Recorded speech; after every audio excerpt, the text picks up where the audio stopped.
probably can't have that on stream. NFL will take us down.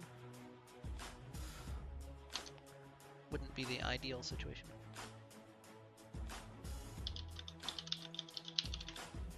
Oh.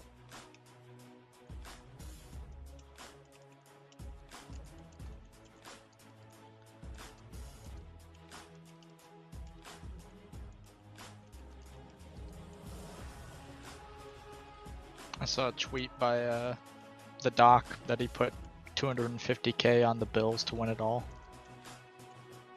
Oh. That's Which spicy. Sounds like a doc thing to do. Bills? And he was a Raptors fan. Where does he live? Mhm. Like Ontario somewhere? Or I guess that's Honestly, not public info. But... couldn't tell you. But yeah, I mean, I have no idea. See, the dumb thing that I saw is that they just announced a auto chess MOBA, which is, you know, a MOBA based on a mod of a MOBA based on a mod of an RTS game. Who's developing this? The auto chess creators. Oh no, okay, I see what you mean now. Yeah. Wait, but why? I don't know. Okay.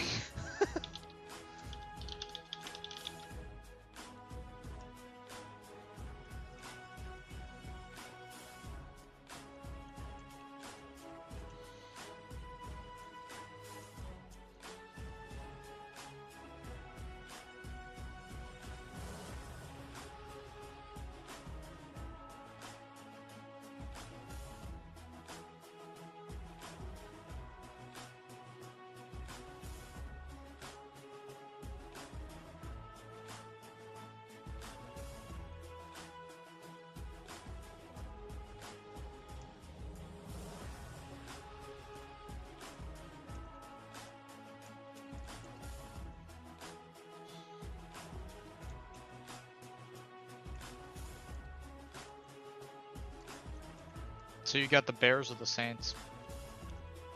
I think Saints pretty easy. My dad called Browns and Brown Steelers, and I just... Maybe?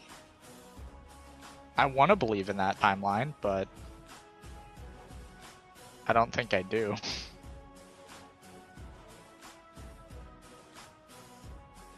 Yeah, I mean, I agree. I don't know. What's my bitrate doing?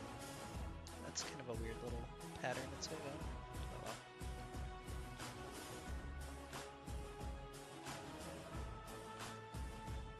Yeah, I have exactly zero belief in the Browns, but I also have no belief in the Steelers this season, so that's just a game that's happening, as far as I'm concerned. Quality toss-up.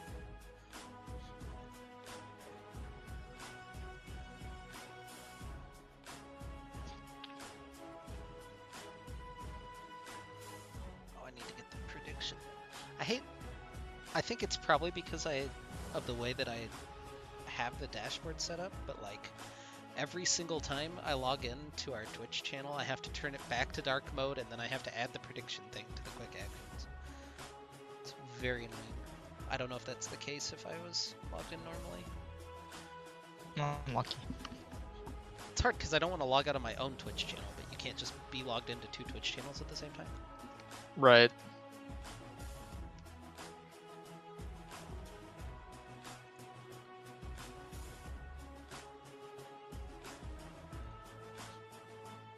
Which is weird, because like you can log into numerous YouTube channels at the same time. But I guess the technology isn't there yet. You can do the same, which is weird because I mean Twitch is.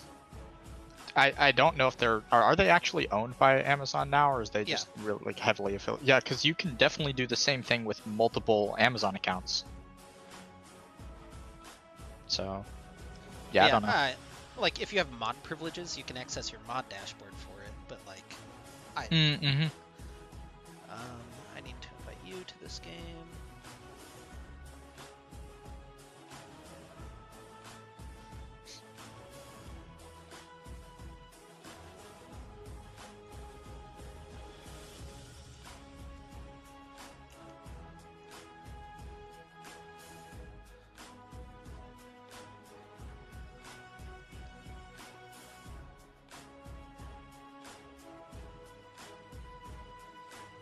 I just hate the start of the ranked season too, because you just see everybody's like unranked in here, or like I'm sure Aikedo and JC are just TFT ranks.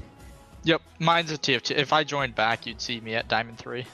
You'd be the highest ranked player in this lobby. How do you feel? Sure would. Accomplished. Definitely 8th 4 games in a row yesterday, which completely ended my I'm gonna push for Masters before the reset to 4.5. Yeah, I was gonna push for Diamond, got up to Plat 193, and then just fell immediately back down. I'm like Plat 2 or Plat 3 right now. It's very sad. Yeah, my buddy's in the same boat. He ended Diamond at the end of Galaxies, and he couldn't get it back, and now he really wants to before it resets again. I'm like, that's kind of tough when you're... Oh, he had a game today that was hilarious. He actually Googled to see if there were anything on record for the fastest 8th place while you're still actually trying, because he didn't win it. He didn't win a single round. He only got offered one chosen unit in 2-6, and he died in 4-1 on a 11 loss streak. Yeah, I guess that's pretty unlucky. A little bit. I don't know what happened. I feel like there was a point where he realized he could have probably just transitioned into like 4 brawler and stopped the bleeding. Yeah. But yeah, I just played one right before this and like couldn't get anything, so just hit 8 and then said fuck it, sold everything and bought all the 5 costs. Managed to get 4th, which honestly, like, good on me, I guess. I mean, hard transition into the 9-5 supremacy comp is how I win most of my games, which is just you buy the 4 5 costs that have a unique one-off trait. Yeah, you're supposed to hit 9 before you do that. I just did it on 8, but yeah. On 9 for me, I was losing, and then I was like, okay, well, I sell my my 3-star 3-item Vanguard Garen here and just see if I can find a 5 cost chosen, and I got Kane. I was like, alright, yep, I win. We gonna use draft lol. I don't actually know what draft is. That the Doovie.draft lol or whatever it is? I don't know if it's the draft lol I'm thinking of, which is draft lol like AWE dot whatever. Yeah. Yeah, that's I think it's the best one. Is that the one where the timer counts up though? Yep. Okay. Yeah, it's the one where everything else is like directly the same as the client. It's the not proprietary.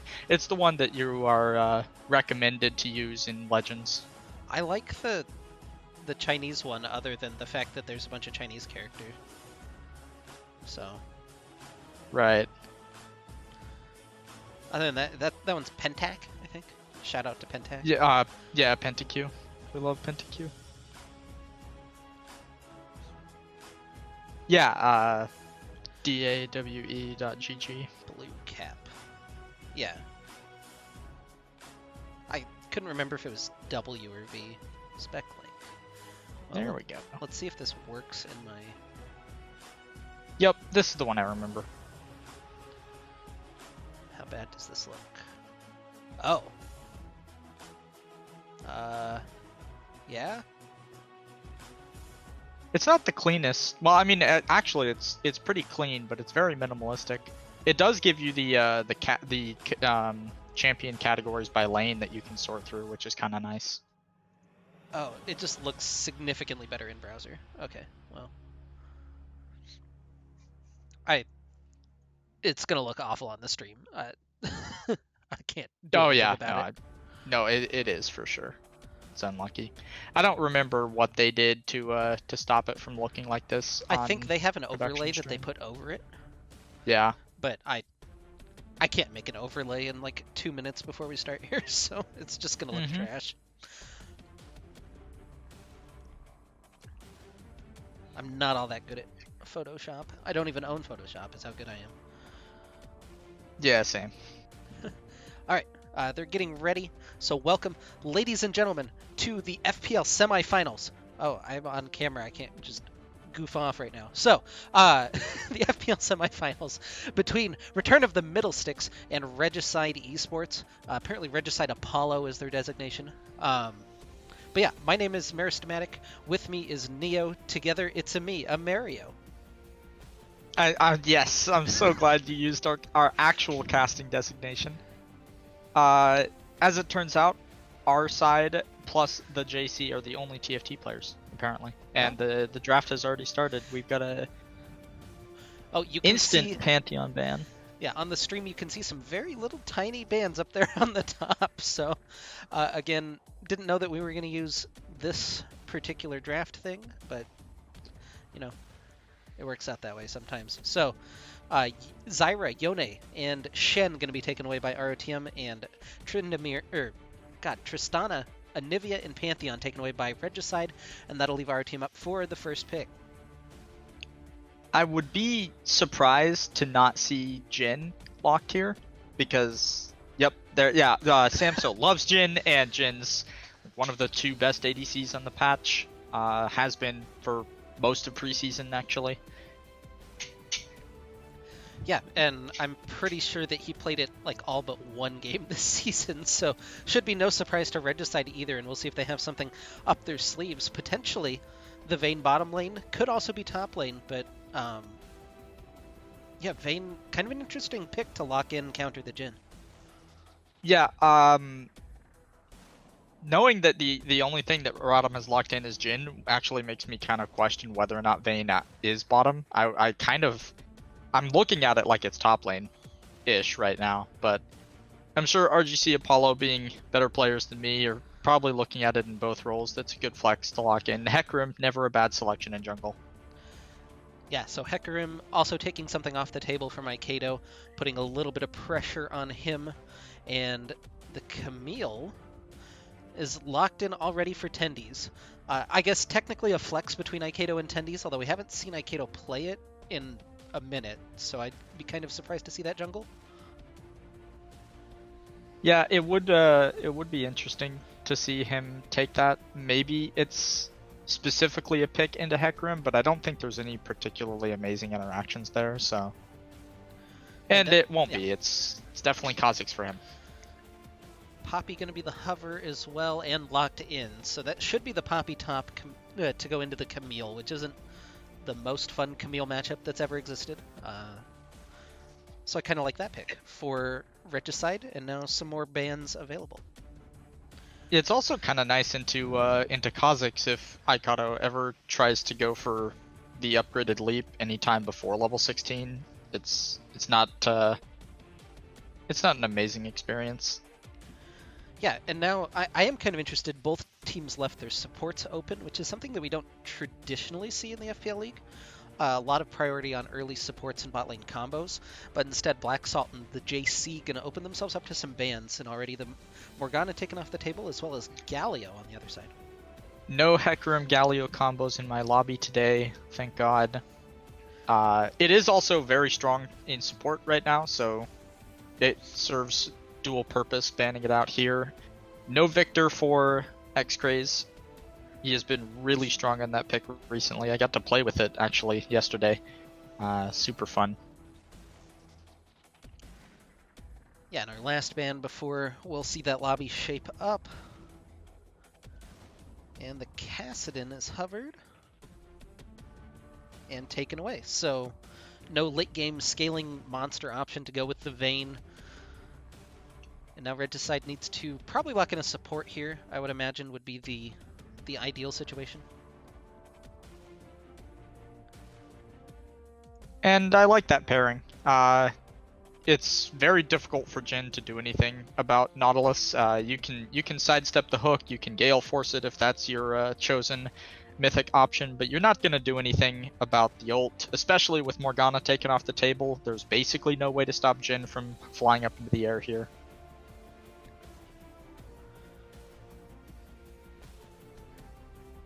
Yeah, and it feels like RTM kind of needs that tankier option. The Leona seems kind of obvious. A Tom Kench might have been an option if they wanted to kind of reverse the trend, but going with the tanky initiator feels like the right team comp call, even though it leaves them maybe a little bit weaker in lane than you'd otherwise like.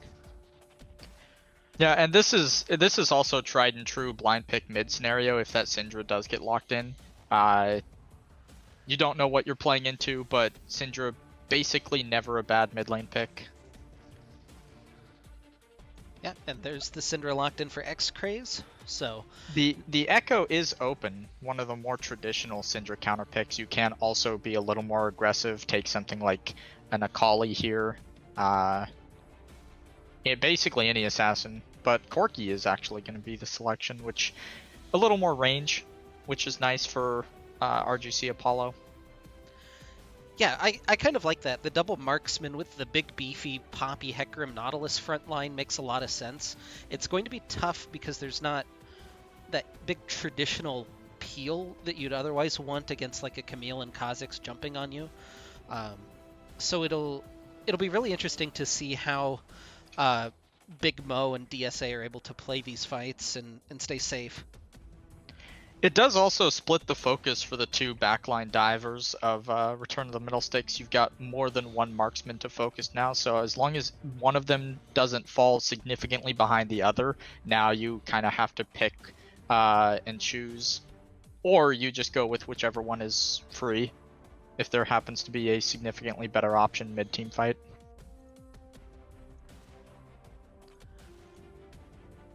Yeah, lobby's getting ready to start up, so of course we have another, several minutes of looking at this the screen, basically. Yeah, this is definitely the screen, and there is an art form to being able to wax philosophically about 3.5, 4 minutes of draft, but I haven't reached that point in my casting career, so I'm going to talk about things that I understand. Yeah, I'm going to go ahead and open up a prediction in the meantime while we're looking at this. We have the Camille versus Poppy matchup in the top lane that we're going to be focused on, and I need to know, as we start the prediction up, if Tendies... Oh. Should I keep it the same? What do you think? What's a good number for solo kills for Tendies? Ooh. I can't see what the same is, so I'm gonna toss this out there. Game is 3.5. Or same as 3.5. Okay, it's same as 3.5. I say 5 is a good number for solo kills for Tendies. Alright, we'll go 4.5. Well, yeah, we'll go, top end for sure. Because... Alright, gonna open this one up. You got 5 minutes to lock in your prediction. The last time, for the note, in the quarterfinal, he had exactly 5. So, and this is just game 1 as well. So, good luck to our predictors out there. You said you're feeling 5. That would put you in the over camp for this game? Yeah, I'm definitely feeling 5. Even in a little bit rougher matchup, the Camille versus Poppy, you're still feeling 5. That is actually something that I was going to open with in the... We've got a lot of to be talking and not that much to talk about. The resident Camille expert, Meristomatic, my co-caster. What do you think about this matchup? Because I've never felt like it was as Poppy favored as some people seem to believe it is. So for an experienced Camille player like Tendies, should be fine. Realistically, you just kind of stand in an auto. You need to make sure that you're, rotating through your true damage, not canceling autos, things like that. But you have to be super patient. And a lot of times, if you're a newer Camille player, if you're a little itchy on your trigger finger, you just get bopped by the steadfast presence, and then you're just stuck hating life for a while. But experienced player Tendies, I have confidence in him, although I did just watch him run it in a scrim last night. So, RGC is red side for game number 1.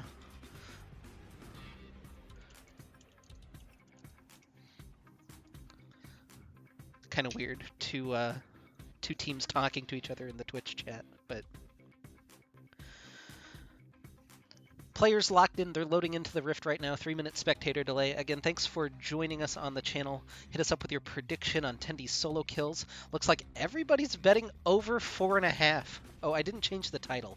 4.5 is the prediction, not 3.5 like the title says.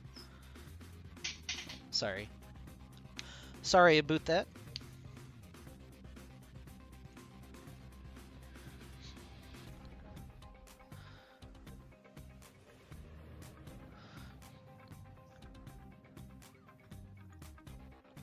I think this is definitely a fairly even draft for both teams. I think the more difficult execution is on the side of Return to the Middle Sticks. You don't quite have the insurance of 3 pseudo tanks / actual tanks to fall back on, but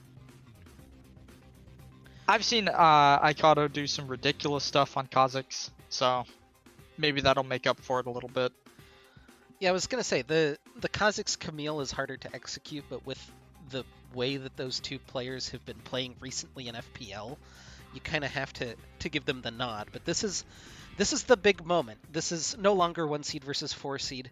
This is the 1 seed from Division 2 versus the 2 seed from Division 1, which is a lot of numbers that just got thrown out back to back. But very good teams on both sides. Regicide has only dropped 1 set on that side of the bracket. They're 4-1, and then took down Redbird Club 2-1, which is the same scoreline that ROTM took them down in the regular season. So, relatively even score lines coming in, although Return to the Middle Sticks just hasn't managed to drop that set.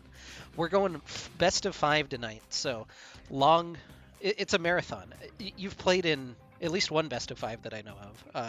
What is that like compared to a best of 3? In the number of best of 5s I've played in, it's almost always which team adapts and which team doesn't, because in the series that you see the fabled reverse sweep happen, one team goes up 2-0 and then the other team finally figures out draft and the playstyle the enemy team is going for. If they figure that out and they win the next 2 games, then it's actually on the first team to adapt again to something new, something that they aren't prepared for, and then it's almost like a coin flip. You always say that the game 5 of a best of 5 is basically game 1. All right, that prediction's going to close here in like 19 seconds. Looks like we only have 1 believer in, well, there's only 3 votes, so hopefully we'll get some more votes in the next couple of games, but for right now, not too many believers in Regicide's side, the under 5 solo kills for the game. Now that is very interesting, as I'm going to completely agree. Yeah, this is... Yeah. Yep, you saw it too. I'm gonna spam the speed up so we're at the exact same time watching on Spectate. But Tendy's definitely does have no flash. Yeah, that for sure is not a flash in his summoner spell list. But very quickly for game number 1. Here on the blue side of the Rift will be Return of the Middle Sticks wearing the blue health bars, and wearing the red health bars will be Regicide Apollo wearing the red health bars. I think I said that like 2 or 3 times, but yes. Teleport Ignite on Camille into the Poppy means that if you get grounded, you are stuck. There is no movement that can save you. Yes, and yeah, I mean, Tendy's does have a tendency of being one of those players who feels the need to prove himself on repeat, even though he's already proven himself. So this will be either really bad for my predictions or one of the more entertaining top lanes we'll see in a game 1 on this stream. Yeah, normally game 1 feels like the time when teams just kind of feel each other out. Don't take a whole lot of chances early on. You see everybody kind of set up, get to play mid game. But we're going right at it with Teleport Ignite Camille. And the way Aikedo was pinging it makes me think that it's a mistake, and he was like playing Akali last, which I think was the last thing that he played. So yeah, that might. I don't know. I'll see if anybody's available for an interview after game 1. See if we can get confirmation yeah, on that. But yeah, maybe he just wins with it anyways, and he plays it off game 2, taking the exact same thing, and nobody gets the real information that you know, maybe he it messed just up some of those becomes calls. yeah, maybe it just becomes series meta, right? You just see Poppy take it in game number 2 just to counter it. One, yeah, one thing it does give him is free reign to do what he's doing now to Poppy, which is auto attack a minion and then run at Poppy with the second part of Q up. Yeah, and this is already a really good trade. There's the second part of the Q, that precision protocol chunking through, and God, Big Mo Alice, I think is. Yeah, if there's somebody or listening, Alice, I don't know. That sucks. Already first name, not and positive. we're botching it. Anyway, so Solarica, DSA, Wild Crazy Eyes, the JC. Yeah, just the one question on his name. If anybody in the chat is available to answer that, I would appreciate it. But if not, I think I'm going just Big Mo. We'll just leave the rest of it off. Yeah, and that being said, Big Mo has burned through all 3 corrupting potions before second wave, or before third wave. So, you know, not the best scenario to be in when you're up against a top laner, not only of Tindy's caliber, but who also has a combat summoner that doesn't involve mobility. That was a nice little trade, though, just getting the wall bang into the hammer shock for both parts of the damage, which I know I've talked about a lot on this stream, but that's the meaty part of the hammer shock is the second part. It does percent health damage. So if you're standing in the second part of the hammer shock, that hurts significantly more than just getting hit by the first part. Yeah, and Tendies with Doran's and not corrupting means he's going to have a much slower time regening back up. Already Solarica in the bottom lane flashes in. They get the dredge line onto Samso, rooting him up, and he'll go down for first blood to Wild Crazy Eyes. Black Salt is out of there after a condemn. Not quite able to stun Black Salt into the wall, but first blood in the bottom lane on the gank from Solarica. Feels pretty good for Regicide. Yeah, they weren't quite able to catch that in time. Samso did burn both summoners and to go down, and that was traded for both summoners plus the ghost from JC and Solarica, but yeah, they don't lose any members, so it's definitely worth for them.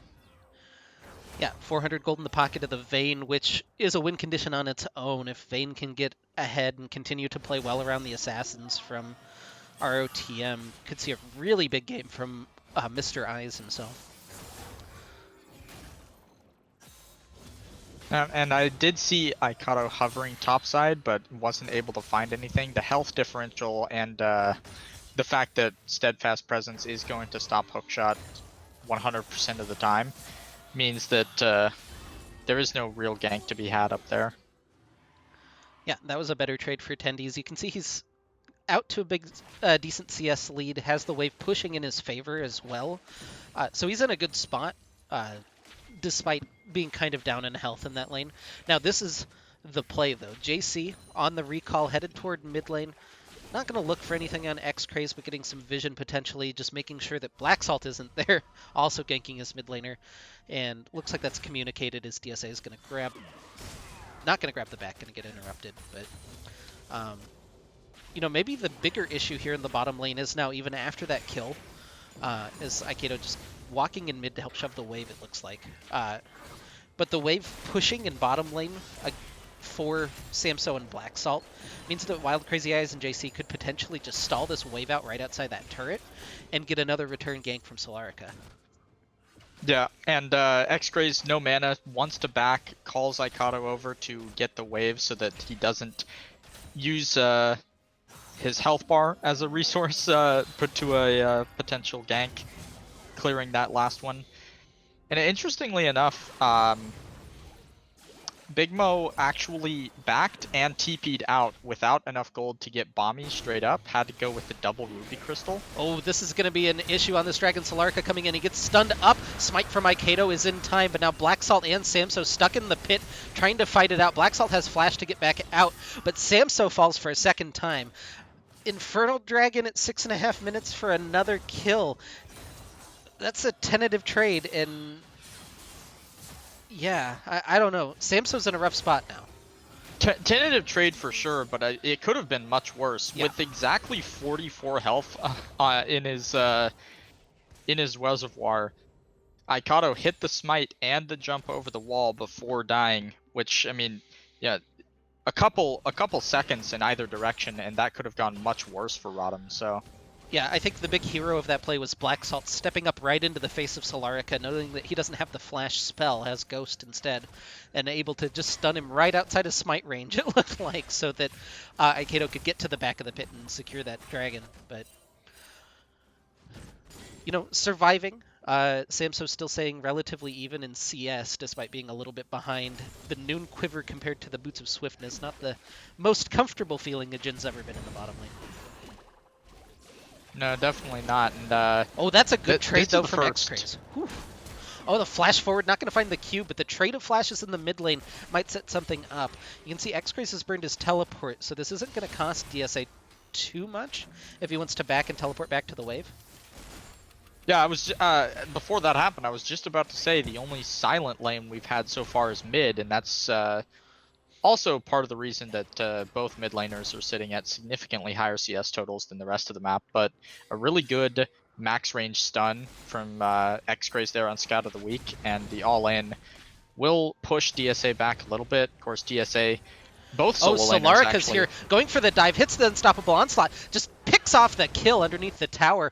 Really nice play by Solarca, even with Aikedo in position for the counter gank, not able to prevent the dive. Yeah, the level ahead on the jungler there, just before Aikedo hits 6 himself. Not that 6 would have saved his mid laner in that scenario, but it does allow Solarca to get a free dive off, which, you know, I'm starting to wonder if it was necessarily the right call for both solo laners to opt out of the Corrupting Potion start. It has bit them both a little bit on TP timings and general health trades in the lane, so. Yeah, and Big Mo's done a really good job kind of stabilizing up here in the top lane. He's got his Bomby Cinder. Snare gonna land into the stun, but doesn't... Black Salt is at level 6, he doesn't have Solar Flare available. The Ignite gonna tick him down, and Black Salt takes the kill. Now opening up with the Curtain Call. Solar Flare's flashed away by JC, but Wild Crazy Eyes goes down in the bottom lane. Now Tendi's maybe in a little bit of trouble. Hammershock not quite going to connect there to finish him off, and he's still hanging around up here in the top lane. Has the ultimate available, gets the stun from the hook shot, needs the second part of the Q, jumps on with the ult, and it's a solo kill for Tendi's in the top lane. But now package used in mid as Aikedo and X-Craze in a lot of trouble. He takes down Solarca and flashes back away. Still has the Void Assault, the ticking down from the Corrupting Potion. The rocket is good from DSA to trade it back in the mid lane. I can hear Aikedo talking about the hitbox on the big one rocket from Corki there. That's really unfortunate for them, but a really nice fight up in the top lane for Tendi's. Knew exactly what his limits were with the ult available to him. So some good early skirmishes around the map being played really well by both teams. Yeah, this is looking like the game that I wanted to see. If I've got to sit through a full best of 5, it might as well be some good competition, and you can see both teams with their juices flowing just a little bit, looking for those trades. Right now it's a small kill advantage, small gold advantage for Regicide, but we'll see if RotM can start to claw their way back, down about 1,000 gold right now. Yeah, down a little bit in gold. A lot of that mostly just coming from the kills in jungle. And the differential for the 80 carry in bot lane, not in CS, but you know, the items speak differently. Vayne up very close to her mythic, while the full boots has set Samso quite a bit further behind than you would like to see. Yeah, it's interesting. I think every game I've seen him rush those swiftness boots, which It is definitely a preference choice. I know that it's a pretty popular thing to do on Jhin is to finish the boots early, but um, yeah, it does set him just a little bit behind when compared to the Vayne. But now Dragon spawning here in 2 seconds, starting to get some vision around the objective, but Solarica and DSA both also poking in to clear it back out immediately. And it looks like Regicide's going to be the first ones to kind of get control of the Baron area, kind of by virtue of being on red side, it looks like. But now RTM grouped up on the bottom side of the fight. Tendies is going to have teleport in just a couple of seconds, but doesn't right now. X-Craze does, but he's standing very close to the fight that's going to happen. Tendies is just chunking through this tower. Big Mo has to be careful. The second part of that precision protocol into the hook shot, but he gets knocked away by the keeper's verdict, and Big Mo's going to keep his life in the top lane. Yeah, it was a really nice snap on the windup for keeper's verdict, catching the hook shot. The hook shot at max range. I think the actual hit of hook shot probably would have just killed. So Big Mo hanging on by a thread. Both top laners have TP, and Big Mo actually opts to use it instead of giving up more plates. So that should give RotM priority on this dragon if they can clear out that vision. Yeah, kind of interesting is that both junglers are just going to meet over at Hecarim's Wraith Pit. The Solar Flare, oh, he was able to Valkyrie out of it. DSA may be in a little bit of trouble. Auto attacks coming through, and the Unleashed Power from X-Craze finds the kill. Solarica just a little bit too late here into mid lane, just going to sprint around in place, but that should open up the dragon for RTM. Yeah, when DSA got the buffered Valkyrie, you could see X-Craze ready to give up on the play, and Black Salt said, no, I'm just going to flash Zenith Blade this guy. Yeah, it doesn't look like Regicide going to go through. They're even going to spot Solarica headed toward that blue side. He's not going to be able to find anything except attendees in that jungle, and that's not what he wanted to see. Gets the slow, has the ultimate, trying to go through. He's able to buffer out that ult, and another kill for Tendies in the 1v2. Now trying to track down Big Mo, but that's going to take a while. In the bottom lane, ultimate's being exchanged. Samso goes flying through the air. Wild Crazy Eyes is low, but the exhaust just prevents him from doing any damage, and Black Salt gets hooked, gets pulled back in, and he'll get taken down. A double kill for Wild Crazy Eyes in the bottom lane, matched by a double kill for Tendies in the top lane. That's 2 more solo kills, bringing his total up to 3 for the game, though. Yeah, the Tendies gap is fully online now. If it wasn't already, I mean, even before those 2 kills he picked up, he had Sunderer on the recall compared to the Bomby Cinder plated steel caps in Big Mo's inventory right now. So looking to see Tendies be a force of nature in this game. Glad that I bet my predictions onto the solo kills upper instead of lower, but yeah, it is very rough to be Big Mo in this lane right now. Yeah, so 14 minutes and we've decided very little. 300 gold lead for Regicide, 2 dragons the advantage for ROTM. They're getting a little bit of pressure up here in the top lane. Tendies, oh, didn't hit the hook shot. He might be in a little bit of trouble trying to get away, and he'll be taken down. It's a big shutdown going to Solarica. Caster cursing Tendies by singing his fables a little bit too early. He does miss the hook shot and die. That is the downside of not having flash. So, yeah. I was going to point out, Solarica has the Divine Sunderer on Hecarim. I don't know if you could tell me the difference between that and the Trinity Force that we normally see. Sunderer, a little bit of a tankier option. You know, it's 400 health isn't a lot to scoff at, but the healing that you get off of the Spellblade is actually really nice. And with the most recent nerf to Triforce, maybe just not feeling it this game. You do get a lot of benefit out of being able to stay in fights longer, and I would expect to see some follow-up lines like Steric's Gauge, maybe... They set up that bush for so long, and don't pull the trigger on Wild Crazy Eyes. It looks like they were worried about DSA sliding down from mid lane, so I guess good communication from ROTM, but a little bit of wasted time there on the brush camp. Yeah, and you know, honestly, it is a bit of a difficult fight to take to begin with because Vayne 3-1 does have the finished mythic versus just the the components in Samsa's Solarica with the inventory. return gank knows that he doesn't have flash on the docket. Tendy's trying to fight his way out, hits the hook shot into the wall, but gets feared back in by the onslaught of shadows. Still trying to scrap, but it's just not going to be enough as Solarica takes him down for a second time. Yeah, and without flash, it is very difficult for Tendies to do anything about that. Does everything quote unquote correctly. I mean, gets the dodge on the E from the Hextech ultimatum, and then basically a max range hook shot off the wall. Just doesn't provide enough distance. Yeah, and again, another situation where if you had flash, you're out of there, but just kind of interesting. Yeah, JC gonna walk into mid lane, hit the ultimate, get the snare, get the stun, and not gonna be able to turn that one back around, although JC pretty low after taking a tower shot. Slow comes through as Tendy's teleports into mid lane. JC really low, gonna die to the ignite. There's the ignite power coming through as they're able to pick up both on the end of that as Aikedo finishes off the other. Solarica will pick up the Rift Herald and try to escape out to top lane, but now Big Mo and Solarica may be in a little bit of trouble as Aikedo and Tendy's in pursuit. The top jungle 2v2 could be looking to happen. Solarica pops the ghost, looking for that big chunk. Gets through onto Aikedo. Shield coming through, trying to keep him alive as he jumps away from the fight. Teleport coming in from X-Craze now as Solarica, taken low, gets slowed by the tactical sweep, and it's shut down, recorded for X-Craze.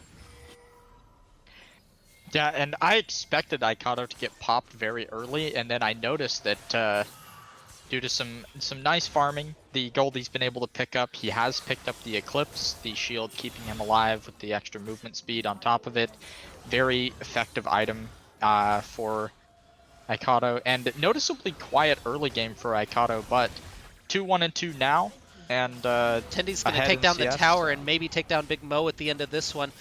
Tactical sweep secures his 4th solo kill of the game, and Tendy's 5 and 2, kind of regaining his mojo. Now DSA in trouble as the powers unleashed by Syndra, and another good roam by Black Salt leads to another dead mid laner.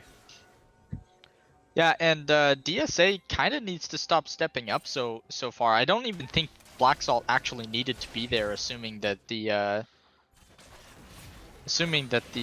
Scout of the Week stun was going to land. Big stun from X-Craze. Now the curtain call going to be opened up over the back. Solarica goes in. They're trying to take down Black Salt. They will finish him off, but it's a 1-for-1 trade so far. Aikedo trying to dash back away. Solarica low. Dancing Grenade finishes him off. 3 kills for RotM as Big Mo teleports into the Dragon Pit and is forced just to flee.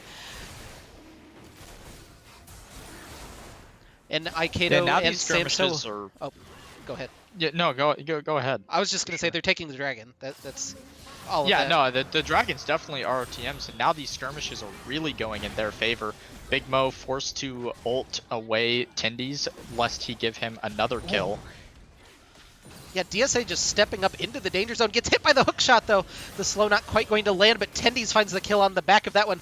I don't know if that's technically a solo kill, chat, though. But X-Craze with his unleashed power back up hits the killing spree as he'll take down Big Mo. That was a solo kill, but was it a solo kill? That's the big question for the prediction. The scout of the week didn't hit, so I'm calling it a solo kill. You're calling it a solo kill. We're over. You picked the over. We're over though. 4 now. Oh well. Solarica gonna just go ahead don't... and dive as X-Craze is left alone in the mid lane. Tendy's kind of stuck in between towers, abandons him, and now that'll be the mid lane and the Rift Herald dropped for Regicide as they're making a positive play on the back end of this. They have to be careful not to get collapsed on, though, as Black Salt hits the Solar Flare. They're onto the Nautilus. They jump through. Wild Crazy Eyes trying to kite back away, but he's reconvened upon and gets taken down and ties the Hextech ultimatum. Solarica gets stunned up. The root coming through, and Solarica falls. DSA still alive, able to Valkyrie back over the wall, hits a couple of rockets, and JC is left on the wrong side of life, tanking some towers, tanking everything, and not able to execute. Tendy's will pick up that kill. And just a lot of gold in the past 3 minutes or so going over to Return to the Middle Sticks. They've landed almost every skirmish that they could have asked for, and a lot of it being given to them. I mean, DSA stepping into multiple CC ranges, along with probably a few too many overextensions from Solarica. I mean, he's had a couple really nice dives underneath the mid tower to pick up X-Craze's standing gold, but other than that, going 5-5 with a 4-2 start, not particularly fantastic. Yeah, I love what Solarica was able to do in the early game, but the mid game's been a little bit rough. Now they really need Wild Crazy Eyes to get another item or two, really become that huge threat on Vayne. He's been kiting really well. He's been positioning relatively well in these fights, just kind of gets overwhelmed by Tendies in the last one, unfortunately. But 19 to 11 and about a 4,000 gold lead for ROTM as we set up here at 20 minutes, 2.5 left before we'll see the Ocean Soul become a factor. Tendies dashes forward, not able to find the hook shot though onto Big Mo as he'll escape. And right now is like prime time for Return to the Middle Sticks to never let their foot off the gas. They've got 2 finishing items in every inventory except mid lane, and well on their way in those components, versus the only one on the side of RGC Apollo with more than 1 finishing item being the Vayne, who just picked up Blade of the Ruined King right now and is walking out towards mid to maybe try and protect this tower, but I think it's gone. I think that's kind of interesting. Isn't it usually the Rage Blade second? Maybe I'm too old on my builds for Vayne, but I mean, interestingly enough, usually it is the Rageblade second, as far as I know, but especially in this game where you don't have any particularly massive health tanks to be shredding through. I mean, Kraken Slayer already does a fairly good job of taking down tanks, along with Vayne's innate tank shredding ability. I don't know how much more tank shred you can ask for into one enemy tank. yeah, maybe the bonus of it is just the movement speed to help try to get away from Camille and Kha'Zix when they're diving on you. That's reasonable. But yeah, Solarica coming into his blue side, just running through a couple of wards. They have to be careful. Our team's done a really good job of grabbing vision in this blue side jungle, pushing through, and like look at how the map is lit up right now with 1 minute to go on the Ocean Soul spawn. And DSA, even up here in the top lane, he can't join this fight, but X-Craze can. So he's going to have to grab a back right now. It looks like he's got that timed up, but I don't think that Regicide is ready for the skirmish that's about to need to happen. If that was enough words. You're definitely right. And there is a very clearly established line of vision for Regicide that they're trying to advance right now. But that line of vision is very defensive. Like, it doesn't touch the river at all on either side of the map. So it is very blind what they're trying to walk into. And with the item differentials in the solo laners right now, it's not going to be particularly easy for them. Maybe a little bonus here, but DSA picks up his Immortal Shield Bow, has the package available as well, so this could be a really devastating fight if he's able to land that. Black Salt looks for the engage, not able to find anything. The Void Spikes come through, but they see Corki with the package in the fray, so we have the big 5v5 started up. Regicide poking in through this little brush area just outside the dragon. Dragon spawns. As the tension grows here, Void Spikes being exchanged, they're going to land some abilities onto the Nautilus, but in comes the package from DSA. He tries to find X-Craze, but not able to chunk through on the backside. Tendies wall dives, gets snared up, gets wall bang, gets taken down, but Samso cleans up one on the other side. The snare onto Solarica, but they'll dive back through. Aikato's on a rampage, they find the Vayne! They find them all! Triple kill for Aikato, and Poppy will fall at the end of that one. The full house for Aikato and Samso, and the Bud Light ace for Return of the Middle Sticks. And it started so well for RGC Apollo. They were able to split the fight up. They got Tendies locked down in a 1v3. And then X-Craze walked back up with a full rotation of spells and hit a 3-man scout of the week that half health 2 carries, and it was over. So Ocean Soul picked up for Return of the Middle Sticks. Baron going to be the next target as well. And wearing all of those nice buffs. ROTM in a big commanding lead in this game now. At 26 minutes, they've blown it wide open. Yeah, and I'm interested to see what they'll do with the lane assignments for this Baron, because, I mean, there isn't a single person on the enemy team who can match Tendies in a side lane, so they can definitely 1-3-1 if they want to, or they could even 4-1 and just leave mid lane the way it is. Take the outer tower for sure, but yeah, there's no reason not to spread RGC Apollo as wide as possible. Tendies may be in a little bit of trouble here as he's getting collapsed upon by Solarica and JC. Dredge line going to land. They'll get this snare up. He's just trying to kite back away with that tactical sweep healing. He's doing a pretty good job so far in this 1v3. Now gets those rotation of spells back up, but they in turn get their CC, and they'll find him on the wall with the hook shot and shut down Tendies and remove one of the Baron buffs from the map, burning a lot in the process, but ROTM can't really capitalize at the current moment. My top laner has no flash. Yeah, that's fair. Um, I was just doing my best Aikedo impression for the chat, since we can't hear comms at this exact moment, but that does put a screeching halt to the push potential of Return to the Middle Sticks, even with the Baron, because there's no pressure in any lane except the one that they pick to send all of their primaries to. I mean, Aikato has fully given it up. He's recalling. He just cleared his top side. He's waiting for Tendies to be back alive, and maybe for this this upcoming. No, there are no objectives spawning. I don't know yeah, why they're no. hanging out here. They're just trying to find that that cheeky bush camp maybe, or wrap around in mid, which is also an option. A lot of damage, a lot of CC still available, even with the Hecarim and Nautilus ultimates being down. Samso and Black Salt may be a little bit separated, but Aikedo finds Solarica on the side. They'll knock Black Salt into the team, but here comes Aikedo jumping into the fight. They can't quite find the damage, but now finally do. 1-for-1 so far, but now JC falls as X-Craze teleports in. The Scatter of the Weak is pretty good. Big Mo going to fall at the end of this one. X-Craze gets taken down, though, as DSA able to regroup off of a teleport from himself. Double kill for the Jhin as Tendies dives back through, looking for DSA. The Immortal Shield Bow popped, gets the ultimate. Does he have the damage? Oh, the Ignite is going to be enough for a second ace for ROTM. That fight looked okay to start with for Regicide, but fell apart quickly. Yeah, the Regicide either needed to pull the trigger faster, thus not allowing Tendies to be up to join that fight as quickly as he did, or just back off and try to defend against the siege, which they don't have a particularly great anti-siege comp, so I think their decision was fair. It just didn't happen fast enough. Yeah, so mid lane inhibitor taken down by Return of the Middle Sticks, and looks like Tendies will maybe go to work on this top lane tower, although he has to be careful again, doesn't have a flash, even burned his other secondary spell that he does have in that last fight.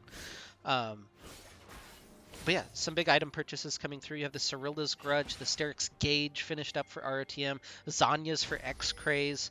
I forget which. Is it still Lord Dom's? Okay, yeah. Well, not going to get to talk about any of that, as Big Mo, looking for Tendies, again, has no real way to escape. They're going to use Solarica's ult, but I don't think they really want to be here. X-Craze flashes forward, hits I guess just a knockback onto Big Mo. He gets chunked through. He has so much armor, but no magic resist, and you can see the damage from X-Craze starting to mount up. Meanwhile, Aikedo and Black Salt and Samso going to push down on this bottom side. The jungle bot lane trio and the solo laners split up. In your Baron options, you didn't mention a 3-2 for some reason. Nope. I'm just, I'm not on the same wavelength as as FPL. That's all it is. But I will say this: even before the teleport from X-Craze came through, the amount of damage put down onto Solarica when he went in with that E, I'm not convinced they had Tendies in the 1v2. Let alone, trying to stick around once X-Craze did show up. So. Yeah, and now with Onslaught of Shadows down, there's no re-engage on this trio in the bottom lane. They're going to feel relatively safe, and X-Craze potentially able to join as he's walking his way through the blue side jungle. And they've kind of just shoved Regicide off without committing anything. They're going to get a tower for free. Yeah, they do pick up the tower. They no longer have the purple "My Minions Can't Die" buff, but that's not going to stop them from putting some more pressure down onto this tower before they leave. They're going to shove in the wave and then take their reset just in time for this dragon to come up, the Elder in 38. Kind of the last-ditch Hail Mary for Regicide. I feel like if they don't pick this one up, the game's probably just going to end. Yeah, still looking for a play here over the wall, just a pick to set up everything. But 21 seconds on that Elder Dragon, as you mentioned, 50 on the Baron. A lot of important objectives spawning relatively shortly. And there's no wards for Regicide, as Tendies just kind of chunks through Solarica a little bit.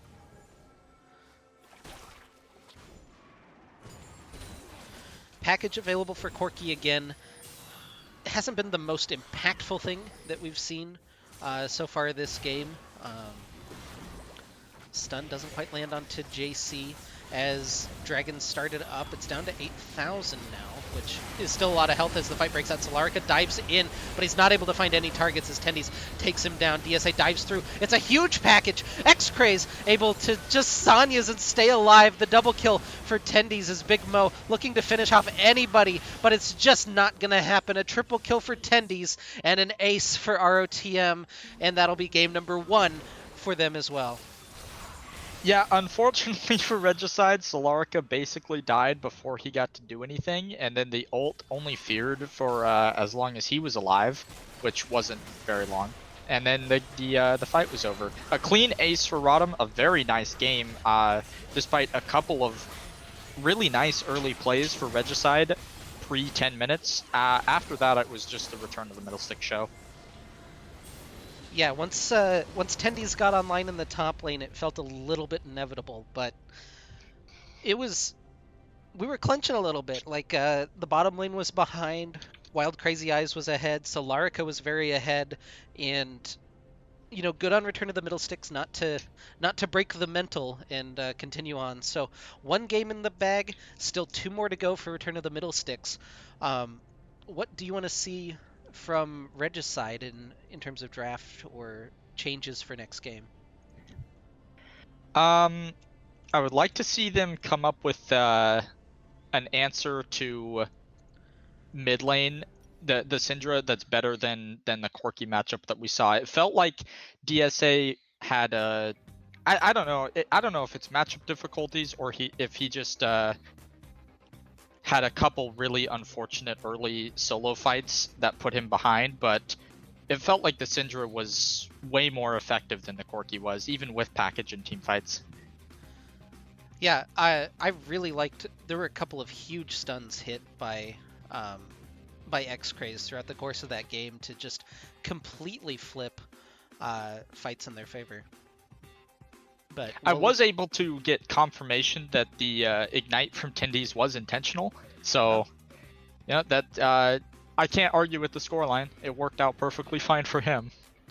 Yeah, I think that there were a couple of unnecessary deaths that he could have avoided, but sometimes you just gotta take ignite. Just go for it.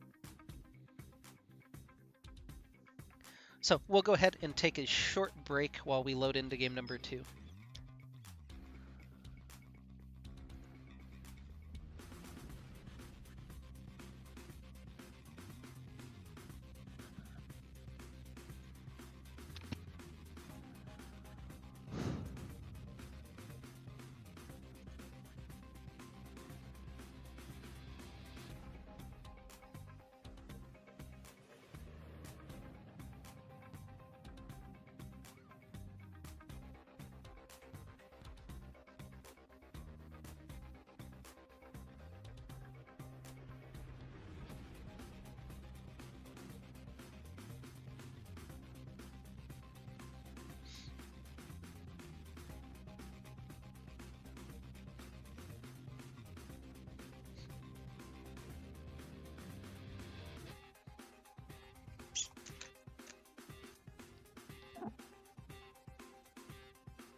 Apparently Tampa Bay is beating the football team 9-0.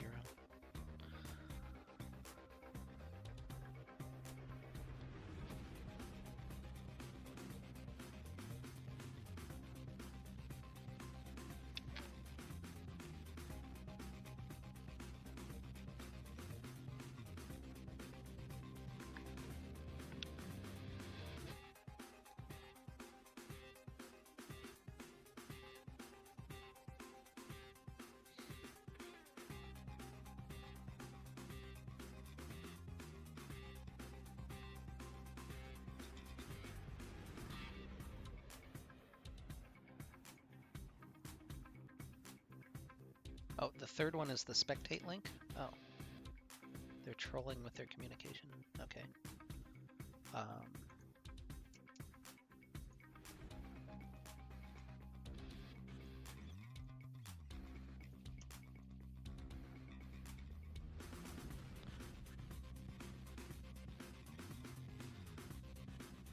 Did you get the link I sent you? Yes, I did. Okay. You can talk. I don't care about any of that. Oh no, I'm eating a classic beef and cheddar sandwich from Arby's. Oh, I had Arby's for lunch, so. Sometimes you just need Arby's, man.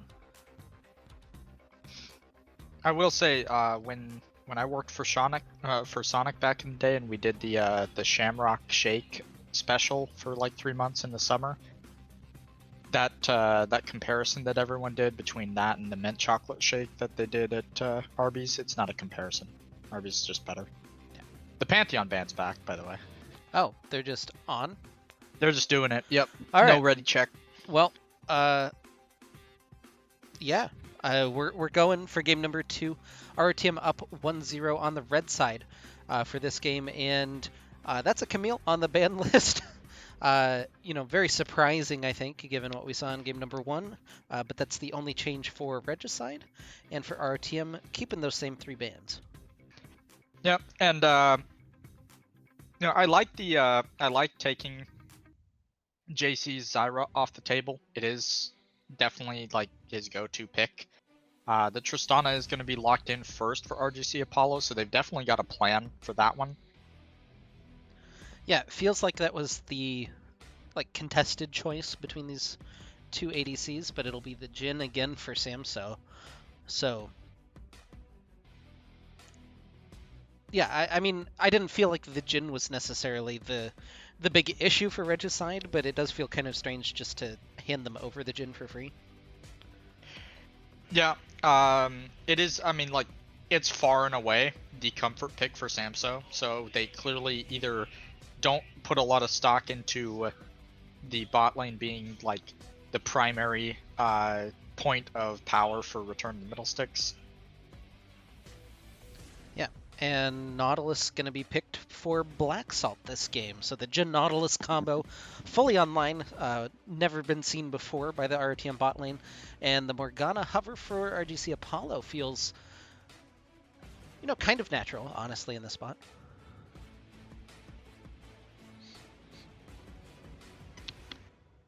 Yeah, we're definitely in nothing new under the sun territory. Jhin Nautilus for return to the middle sticks.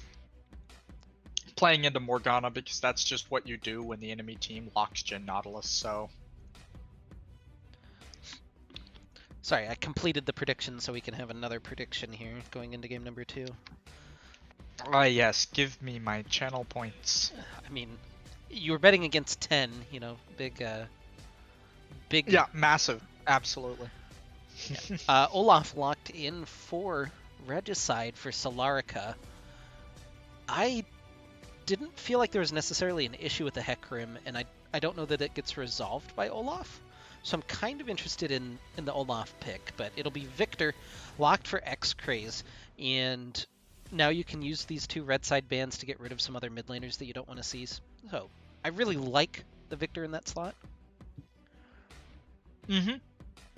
Yeah, definitely. And Victor, fantastic champion both right now and in X-Trace's hands, so...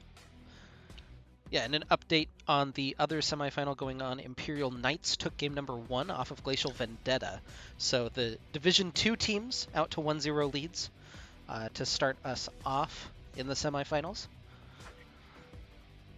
But the Fiora taken away from Tendies. I actually haven't seen him play Fiora in a hot minute, so that's kind of an interesting ban. Yeah, interesting. I wonder if the Fiora is a bit of a preemptive ban to what they plan on playing top lane. Yeah, I'm imagining they know that they're not going to get counterpick top in this game. Like, almost 100% we'll see a jungler here for ROTM, and then you're left with Tendies getting a counterpick up on the top side. So just taking away the things that you absolutely hate feels maybe a little bit safer for them. Yeah, it will be interesting to see what Ikato chooses to take into Olaf, there's basically only like a guaranteed no Kindred because you're playing into Tristana, so we'll see something else from his pool. I also probably see him steering away from Kha'Zix in that matchup. It kind of sucks. Yeah, I am really curious what's left for him that he's been playing recently in that case. So maybe the Graves, yeah, but we'll have to see. 4 seconds left. I completely forgot. What else could it have been, really? Now that you think about it. yeah, the Lilia fits right in. I have watched a bunch of Lilia games and I still don't really know like what she brings to a team comp. But the Corki locked in again for DSA. I don't love that matchup into Victor, but it's playable. And then the Cho'Gath locked for Big Mo, and now Tendy's hovering the Darius. I am very surprised to see DSA return to the Corki. It's not a particularly better matchup against Victor than it was against Syndra, and both of those champions one-shot Corki if they get onto him at almost any stage of the game. So, yep, and the Irelia left open for Tendies. I love it. Cho'Gath, I mean, you consider him a tanky champion until you remember he's entirely health, and he's not particularly tanky early either, so... Are we running it back on Tendy's solo kill predictions, or...? That's a consideration. Do we want to do that? I did game time for game 2 last time. Game number 1 was 31 minutes. Maybe a little bit longer than that. I don't exactly remember, but...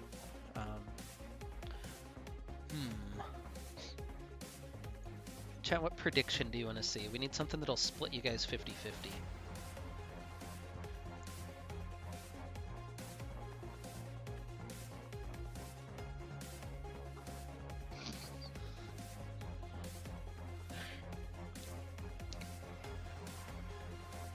I wish there was a way we could do something that would be like really difficult to calculate in game. Like one of us would have to keep track and then do math, like percentage of Nautilus hooks landed.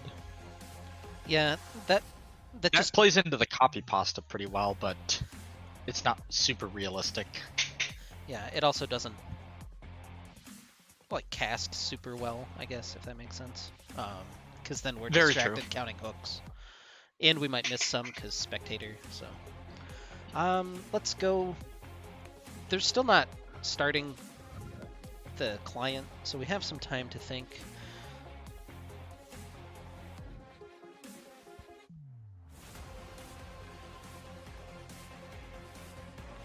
All right, we're gonna go Ikato plus Tendies kills over under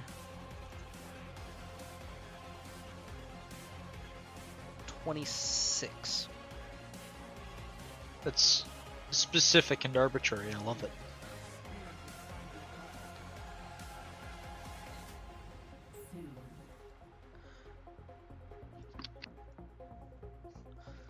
So there you go, chat. Ikato plus Tendies over under 26 kills. They would have been over in game number 1, just barely, I believe. It was. So I go. No, they would have been just under in game number 1. It was 13 and 10, I think, in game number 1.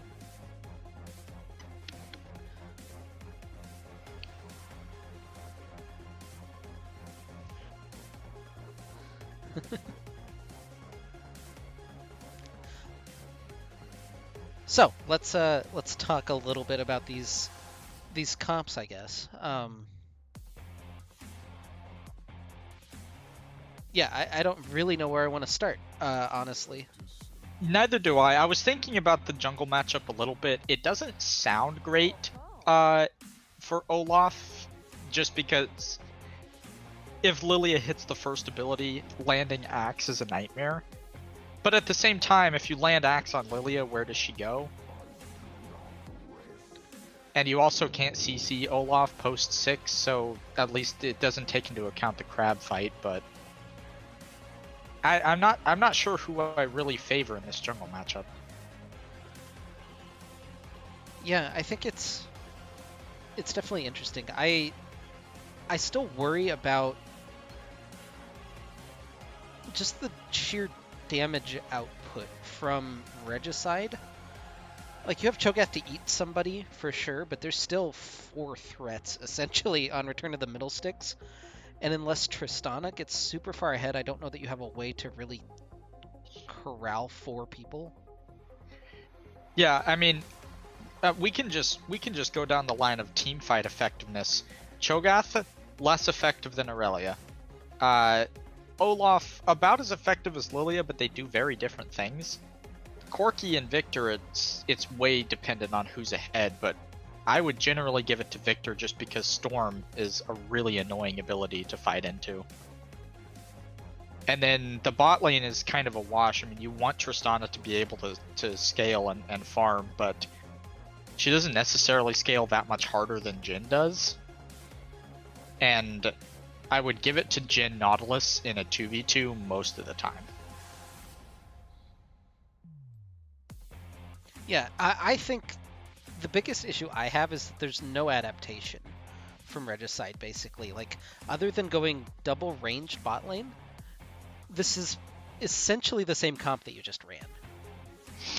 Like, Yeah, there's not enough that differentiates this from the last comp. So that means that they think that it was just entirely on their execution, right? which I mean, a lot of it comes down to that mid game that happened for Return of the Middle Sticks. Tendi's coming back with the Divine Sunder and getting the 2 kills top lane, and the rest of it is just you can chalk it up to the Return of the Middle Sticks having a better snowball and mid game comp than Regicide did, but you are playing into basically the exact same thing. It's not like Aurelia is less snowbally. She's definitely just as or more snowbally than Camille.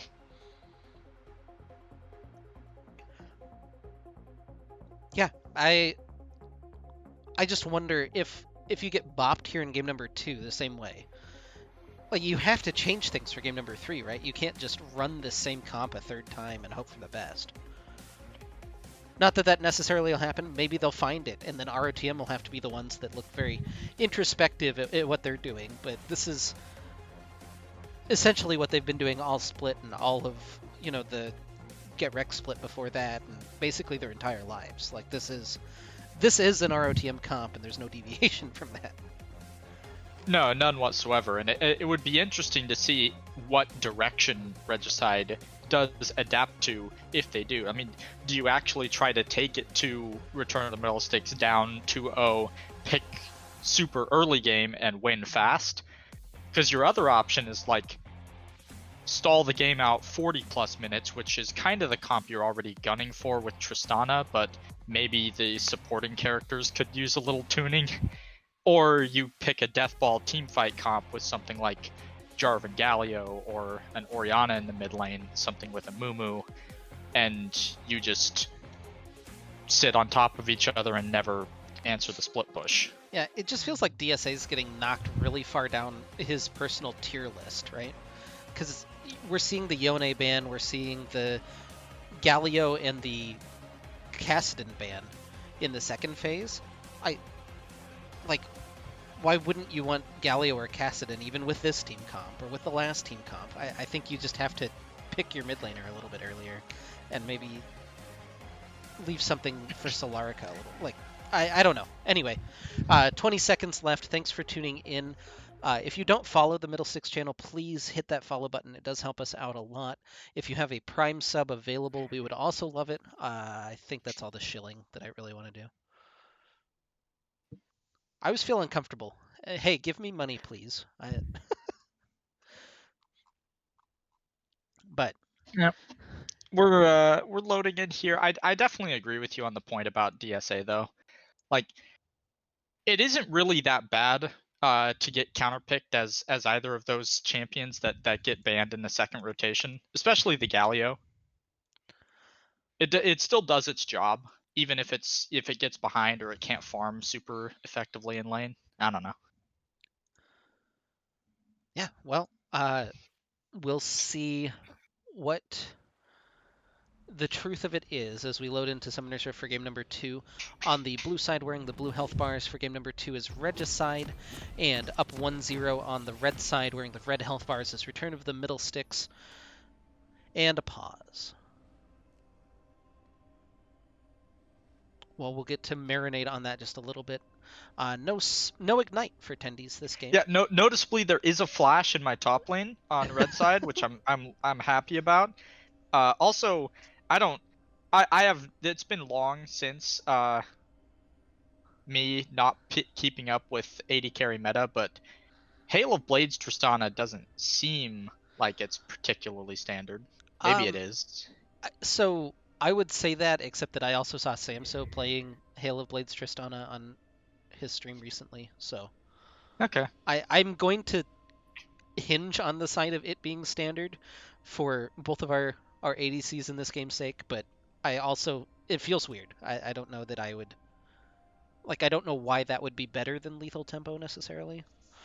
I have always enjoyed watching Morgana's take Aftershock. I don't know if it's better this game than going Guardian if you want Resolve as your primary tree, but Aftershock definitely does let you do things that you can't do with any other keystone. So I'm wondering if we're going to see something like late level 1 here from Regicide. The only reason I say that is Solarica out of the gate started with the sweeper, which usually means that you're going to do a late invade and sweep for wards on the way. Maybe he did this last game and I'm just big braining myself, but yeah, here we go. Not an invade, but gonna grab a word for free at level 1, I guess. yeah, never a bad thing. I was checking to see if there were any spicy early level ups, but no, everyone holding their abilities, 5 pointing.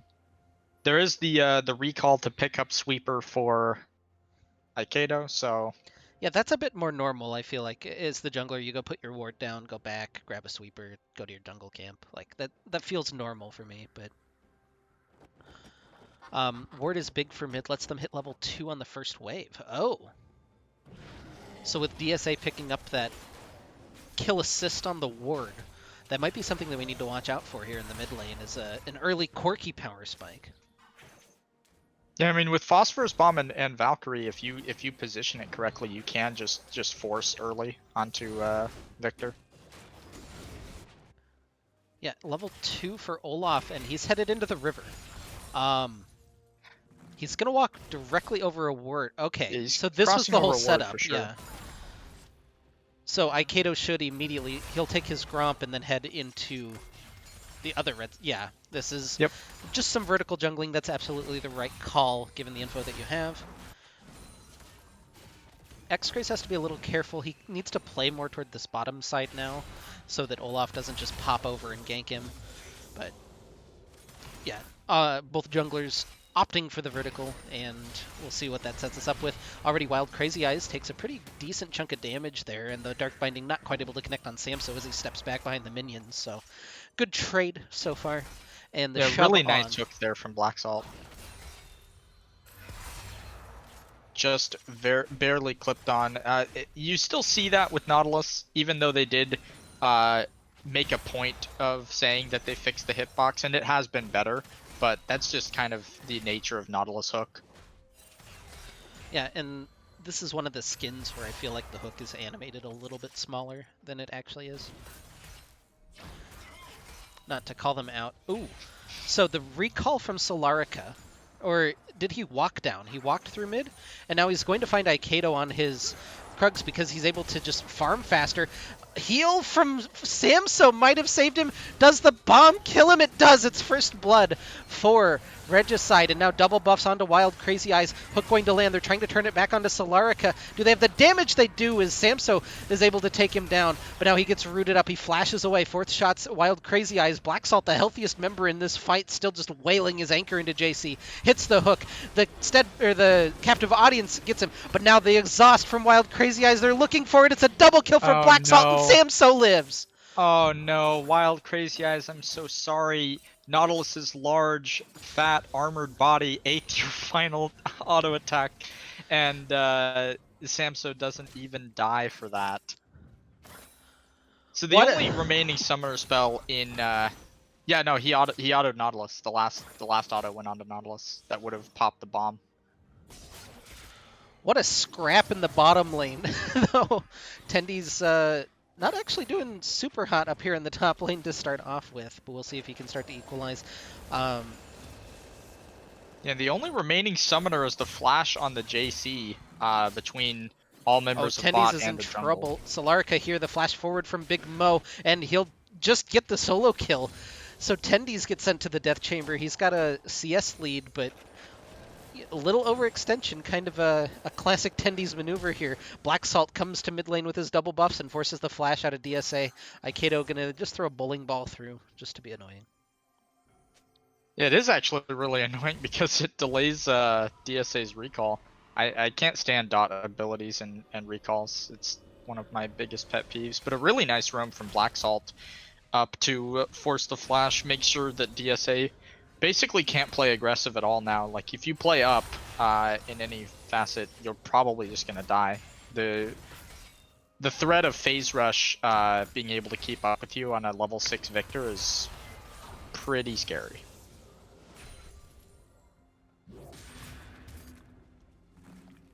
Yeah, it's kind of strange as a result of these early plays. DSA has a pretty decent chunk of minion lead on X-Craze, but everywhere else going favorably for ROTM, just in terms of killing the minions early on.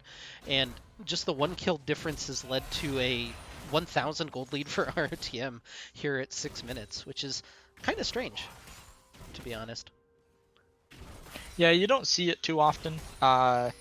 One thing you do see fairly often if you play with Black Salt is 2 kills early on Nautilus, or any of his supports, really. Just lands a hook on JC, another kind of late black shield, but just means that it's another favorable trade for the ROTM bot lane as they continue shoving in. But now Vanguard's edge comes through. Tendy's looking for Big Mo, has the double dash available, now gets his Conqueror stacked, has a couple more autos, one more dash, one more auto. Oh, just dodges out, hits the W, and it's a murder-suicide in the top lane. Really nicely executed there from Tendy's. Unfortunate that he died there on the back end of it. But another hook onto Wild Crazy Eyes. That Nautilus hook prediction, I think it's 100% so far, but now he's in a little bit of trouble as Solarica's here for the gank, and they will take down Black Salt for his sins. Just able to dodge the Dark Binding, and the Undertow. Solarica headed toward his mid laner right now, but his mid laner isn't rotating down, instead it's DSA, but they're not going to quite be able to find anything. But the Dragon started up for Regicide. It is a little bit surprising to me that Return of the Middle Stick bot lane pushed up like that, because you know for a fact that Lilia was hovering topside to make sure that the fight between Tendy's and Big Mo went well. You have to assume that Solarica could be bot at that point in time, and was in fact bot, so the overaggression there does get punished and they lose Dragon for it, but I mean, the bot lane, aside from that, is going fantastically. Yeah, this honestly seems like kind of a rough matchup for Irelia early on, but Tendy's, of course, doing what he does. Not quite able to find the stun. This is apparently the only interesting thing happening on the map, by the way. Well, all of the bottom side of the map for Regicide just recalled, so we are just going to get the top lane pro view POV for a second. Yeah, and after that Dragon, Solarica heads into his red side jungle. Aikido does the classic trade the whole blue side for it, so at least getting some things back in this case, and maybe even able to 3-quadrant him on this particular rotation of jungle camps might be kind of nice. And you'll see DSA kind of checking out these camps for Solarica, making sure that there's no Lilia there currently, and everything resumes. 8.5 minutes, 500 gold lead for RTM. Another snare into the 4th shot. The Black Shields have just been a little late from JC. Tendy's looking for another all-in as he dashes through the minion wave, getting that heal on. We're watching bottom lane as the flash forward from Black Salt into the snare, and the Black Shield just isn't available. The Dancing Grenade will take down the kill. Big Mo gets stunned up in the minion wave. Solarica trying to help out, but just not quite there in time. 1-for-1 as DSA burns his package to get away from the sleep. Aikedo still continuing to scrap this one out, but doesn't have that ult available, and throws the oh, if he'd hit that bowling ball, I think he might have gone for it, but not quite able to find it. So again, a 1-for-1 trade as both top laners die. Yeah, it would have been a bit difficult without the sleep, but yeah, he might have gone for it anyway. The interesting thing was before that top lane fight, I was gonna say very disrespectful on the part of Regicide's bot lane to be that far up with the 5 to 6 level disadvantage specifically. I mean, there's no way that you're not either going to get raw ulted or flashed on by Nautilus there. Even with Black Shield, there's no way at least one of you doesn't die. Yeah, and there wasn't even a Black Shield available because it was used in the rotation before that, I think, or it got popped immediately and I didn't see it. Like, it feels like that tool just has either been late or non-existent so far for JC.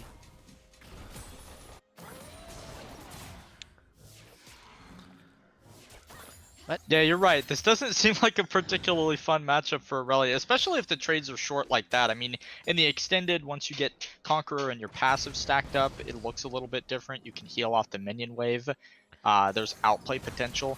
But in the straight Void Spikes versus Q plus auto attacks trade, it is very annoying. Is that also called Void Spikes? The Cho'Gath? No, Vorpal Spikes? Oh, Vorpal. Vorpal Okay. Spikes. Yeah. It's Vorpal Spikes. I was going to say, because Kha'Zix's W is also Void Spikes then. Black Salt gets caught just a little bit here as the Ragnarok popped, and Solarica will take down that kill. It gets traded back. Now this exhaust coming through. They're looking for Wild Crazy Eyes. They know DSA's just hanging around the corner, but here comes X-Craze around the corner. Hits the Death Ray and will take down the Tristana. Gravity Well going to snare up JC. The 4th shot will come through and connect. It's a double kill for X-Craze, and the sleep will connect. Watch out! Yeep! And DSA goes down. Yeah, I think Regicide thought they had something going on that play and just weren't tracking how many people could show up. The 4v4 does not go their way in any sense of the word. And that's a lot of gold in the bot and ADC, or the ADC and mid counterparts for Return to the Middle Sticks. Yeah, so 10-6 now. Our team feeling a little bit better. Solarica does pick up the Rift Herald on the other side of the map. We'll see if he can get some use out of that before all these turret plates fall. Big Mo just noms the Gromp. So doesn't have that available for some trades, but the way they've been going, I don't know that he necessarily needs it. I think we'll need to see probably Blade of the Ruin King plus another item potentially for Tendies to be able to even fight back a little bit in this lane. Wait, I'm actually trolling my analysis. How did I not notice this? Tendies has a tier in inventory. Yeah. Okay. I'm not going to question it. He's the resident Aurelia here. Yeah.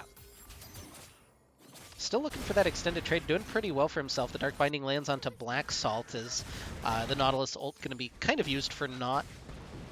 I didn't even intentionally make that pun. I'm sorry. It was really good, though. It was good? Alright, well, we have a different definition. It worked. It worked really well in the flow of the sentence, especially for a non-intentional one. I thought it was intended when I heard it. So, RTM's going to sweep through, grab some dragon control. Tendies continuing to scrap with Big Mo in the top lane, and you can see Regicide not particularly interested. But DSA headed up to the top lane. Doesn't have package, judging by the relative rate of speed that he's moving on the mini-map. So not going to be able to track down Tendies, and he'll get to back for free. And by for free, I mean unharassed, at least.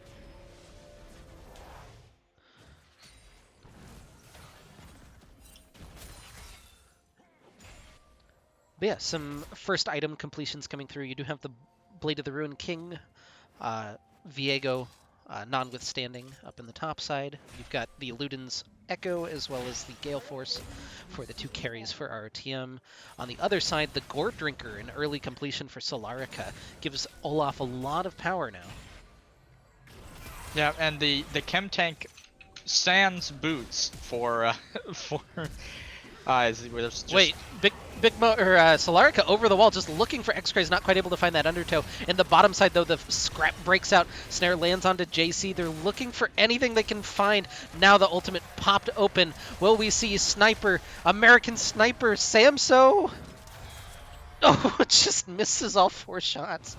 Teleport in from Big Mo. The flash forward from Samso finds 1, finds 2, and he's not quite able to get out the other side, but able to track that one down. And now Tendy's looking for Big Mo, hits the stun and gets knocked up by Rupture. Hook not quite going to land. Vanguard's Edge being burned through. Tendy's has to be a little bit careful. Feast not quite available for Big Mo, but it's very soon. And he's just trying to buy time for that. Black Salt low. Watch out, Eep comes through. The sleep not going to be popped as Tendy's gets the auto attack kill. DSA teleports into the bottom lane. We might not even see the end of this one.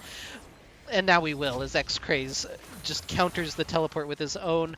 We'll shove that wave. DSA will head back to mid lane, a little bit sad that he didn't get to package anybody, and will pause for the time being. Yeah, I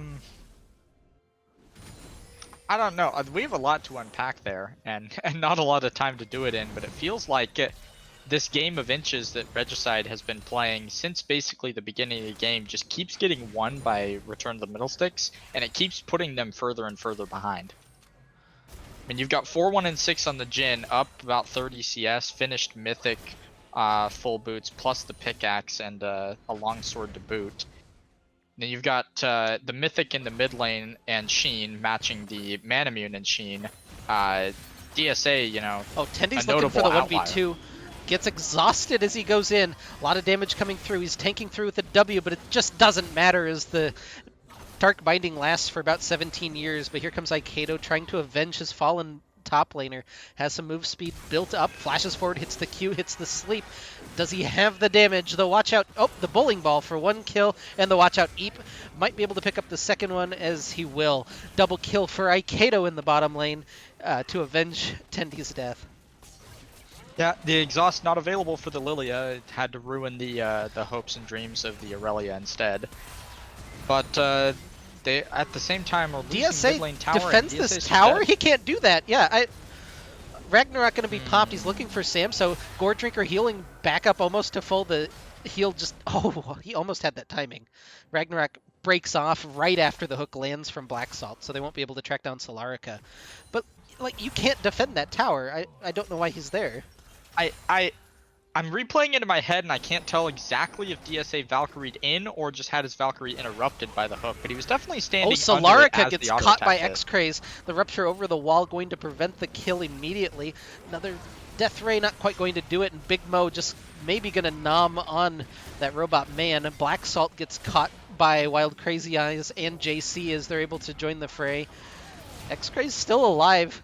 He's got really nowhere to run, and now Corky... Oh, the shutdown actually goes to JC. That's pretty unlucky for Regicide. Yeah, it is. The last tick of the Ignite picking him off there. DSA not able to time his auto attack to catch that kill. Tendy's takes the bottom lane tower in response, and it's a 4,000 gold lead for... No, 3. I can do math very quickly. It's a 3,000 gold lead for ROTM, but now pressure from Regicide. They might get this mid lane tower, which would be kind of a coup in itself for them.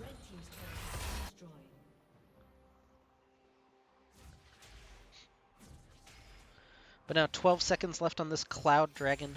Unfortunately, Cloud Soul for this game. Yeah, that's more of a personal preference than it being bad. But yeah, a little bit unfortunate for one team specifically that doesn't get a whole lot of use out of Cloud Soul, and notably, we're really close to the 6 non-epic / non-champion stacks for Big Mo. Bunch of skill shots exchanged across the gap. They're going to use the gravity well, which is kind of an important tool for X-Craze down. Snare doesn't land from the Jhin as well. We're continuing just to throw stuff across the gap, but no fight breaking out just yet. Red turret gets destroyed somewhere. Bot Pretty lane, it much looks like? just waiting, yeah, spot lane for sure. Pretty much just waiting for Bowling Ball to land. That's basically the only important ability, except for maybe a binding from the other side, that would start this fight off. There's the binding, maybe in question. X-Craze gets knocked up, trying to go, he'll get fall to Big Mo. Now Ragnarok popped as he's able to fly out the backside. A big sleep from Aikedo though. Tendy's not quite able to find the kills. They're just defending the Jhin in the back of the fight. Double kill for Big Mo at the end of this one. Samso goes forward with a Gale Force, but into the Rupture. Wild Crazy Eyes is still alive. Triple kill for Samso. He gets exhausted. He'll get taken down, but it's traded back. Aikedo finishes off the ace. What a fight. Aikedo, the only one left alive at the end of this. He needs to buy time for his smite so that he can survive the Cloud Dragon. I was almost positive that Tendies was going to pick up a quadra kill that fight, but the amount of focus that went onto him after the dash post his ultimate was such that he wasn't able to actually pick up anything. And that's the only reason that Regicide got the fight to be as close as it was, how far down they ended up being. But Aikedo picking up both the dragon and the remaining kills, putting him to 5-1, is still pretty bad for them. Yeah, but still, such a close fight. Just a couple of health bars going the other way, and yeah. You mentioned the game of inches that we've kind of been seeing Regicide play. It hasn't favored them yet, but there could be a fight that just blows wide open. We can see how closely matched these teams are in team fights, just by the health bars at the end of them. Yeah, especially with the pick onto X-Craze basically removing him from the fight, the rest of it being a 4v5 with some low health bars on Regicide as a result. I mean, if we get another team fight that goes a little bit cleaner for them, then we're basically back to even. Only a just under a 3k gold lead for RotM to begin with. This is not the matchup that I would want to see for RTM, though. Victor against Cho'Gath doesn't feel like he'll ever kill him. And now Solarica here to gank, able to sidestep the Undertow, sidestep the Rupture with that Phase Rush move speed, even dropping the Chaos Storm just for a little bit of good measure, I guess. Yeah, I mean, it's not the longest cooldown on the list, up in This is, however, a 65. pretty good matchup for RTM, Yeah. and Tendies finds the solo kill. There doesn't feel like there's a spot on the map that DSA can be safely, as the marksman in mid who got super far behind. Not sure what I feel about Essence Reaver second either. Delays your mythic even further than he's already delaying it with Muramana, but yeah, at this point he's food for either solo laner on Return to the Middle Sticks. Yeah, it almost feels like Tristana might have better luck in the side lane, although I don't even think that that's significantly better. Flash forward from Big Mo, just getting some slows down the Vorpal spikes, able to sidestep the Rupture. X-Craze just going to go ahead and laugh at him. But Solarica here pops the Ragnarok, they're looking for it, but in the mid lane, the Black Shield just a little late again. JC trying to equalize. He flashes forward to keep the stun on, and they'll shut down Samso as DSA teleports in. He's got the package, he'll drop it through. Aikedo finds the sleep onto DSA. They'll chunk through. It's a double kill for Black Salt, of all people, at the end of that one, as now Big Mo comes in. There's so many traps right here. This could be kind of deadly. I mean, it's a little bit of damage, I guess, onto Big Mo. Aikedo just zooms out away with his passive movement speed. Tendy's able to join in the mid lane, but it's a positive play, all things considered, for Regicide. Yeah, it was actually a really nice look for them. Kind of surprised that they had enough resources to do it, what with Big Mo and Solarica chasing down X-Craze in the top lane. They do eventually get that kill and are also able to make the positive play in mid, so things looking fairly good for them right now, all things considered, early game considered, more specifically.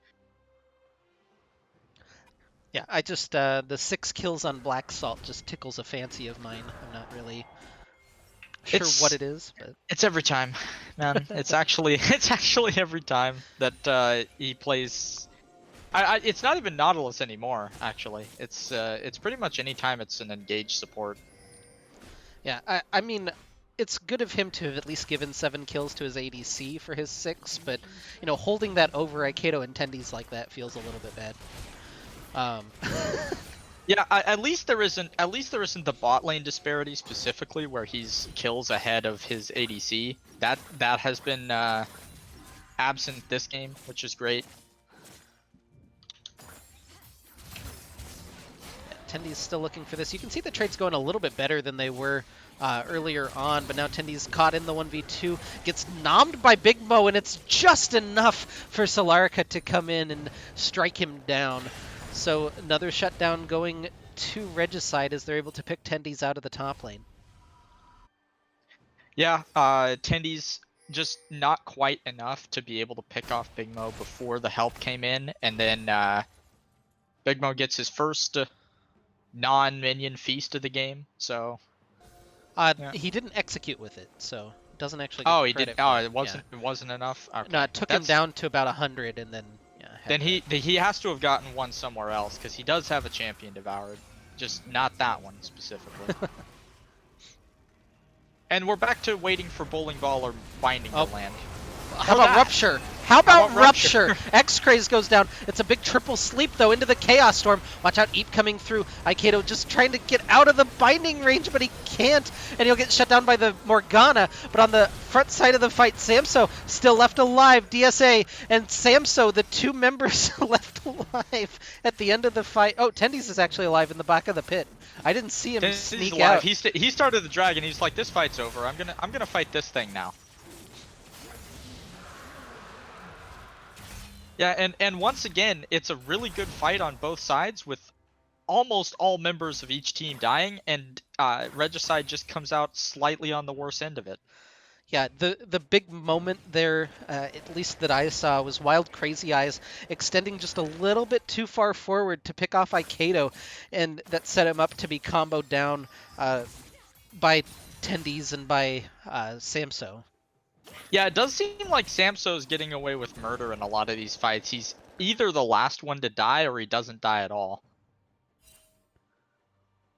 Yeah, and part of that is you get to play with Tendies and Aiketo. They draw a lot of that eye pressure in those fights, and you know, X-Craze and Samso sometimes can capitalize on that. Yeah, and between being 10-3 and 12 and having the Gale Force active, finally a mobility option for Jhin that doesn't make you want to cry, you're looking pretty good, all things considered. Either people aren't looking at you, or you actually have a way to avoid them.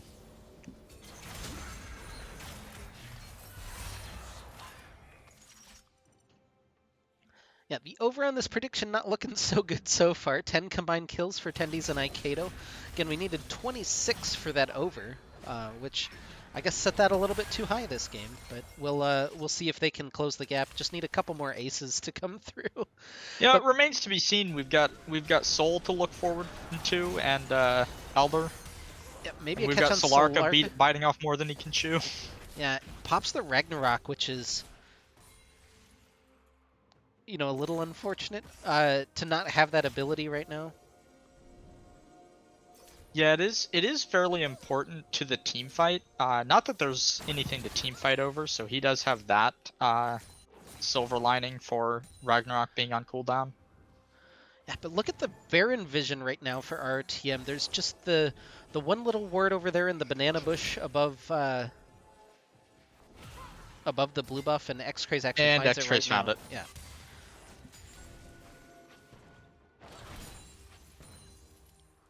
But they could be doing Baron right now, and there'd just be no idea for Regicide, as JC kind of takes a risky little path in there, but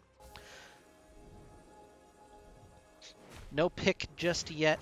DSA pushed up a little bit in this top lane, getting chased down by X-Craze. Gets hit just by the first part. The ult actually comes through. JC flashes forward for the black shield just to give him a little bit of safety. Jump forward from Wild Crazy Eyes, forces the flash out of X-Craze, and will disengage from top lane. Yep, so Flash and Chaos Storm down. Tendies looking to finally start getting the better of this 1v1. with Cho'Gath. You know, I guess and a hefty CS lead is finally the break point that he needed. Yeah, mid lane tower going down for ROTM. They pick up their 4th of the game. The gold lead not as big as you would expect, given the state of the map right now. Only about a 4,000 gold lead at 28 minutes. That's, I believe, like minor lead territory, if you're trying to quantify it. But the way that they've pushed up the vision and they've pushed back Regicide, a lot more respect maybe given than they've earned so far. Yeah, and almost all of that lead is in DSA. Well, lead, I say. The differential of CS keeping them so close in gold is mostly on DSA. He is up a little over 50, has his 3 finishing items. Which, I mean, those 3 items specifically on Corki, you can't stay in that fight for very long, no matter who you are. And he'll go ahead and grab a tower for himself as well. So nice little grab for Regicide as they continue to extend this game out. Cloud Soul is on the table here in 41 seconds for RTM. Again, not the biggest prize, but it at least is a prize that would be available to them at perhaps a minor cost. Black Salt takes a little chunk for his trouble as Regicide have kind of wound their way into this pit.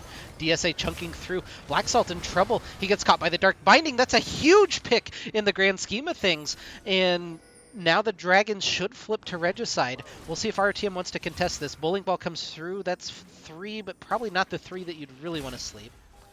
Oh, they're looking at not Baron. In range for it. Oh, that is a nice call. They actually can't take Dragon. They're gonna back up for the Baron. Oh, they know. They're headed for it now. 10,000 health still. I don't think that they'll chunk it down in time. Bowling Ball, the Swirl Seed coming through just to scout everything out, and RTM will disengage. It pulled them away from the Dragon for the time being. I don't know if that was the big goal, but it did that. Yeah, I mean, that's pretty nice, all things considered. Black Salt is back up now, so if they chose to return to the Baron or contest the Dragon, they could, realistically. They're going to get top lane pushing, and then maybe just return to this this Baron. Yeah, their Dragon goes down now, they are going to start it. I don't think they burn this quite fast enough, though, with the Jhin and Victor. Tendies finds Solarica here, so they have a relative idea of how long that's going to take. He uses the Ragnarok to go in. Samso just takes him down. I'm not sure about that one. Oh, the Corki damage over the wall, though. X-Craze and Aikedo super low, trying to bail out of the top side of this fight. The Chem Tank popped for Big Mo as he's looking for the engage. X-Craze is sitting on about 200 health on top of a ward right now. Aikedo's going to get cut off. Can he find his way out? He goes in looking for the sleep, but he's not able to find it. DSA gets knocked up by the Cho'Gath. They're looking for it. Tendi's looking for anything he can get, looking for the resets. X-Craze collapses from the top side. He hadn't recalled.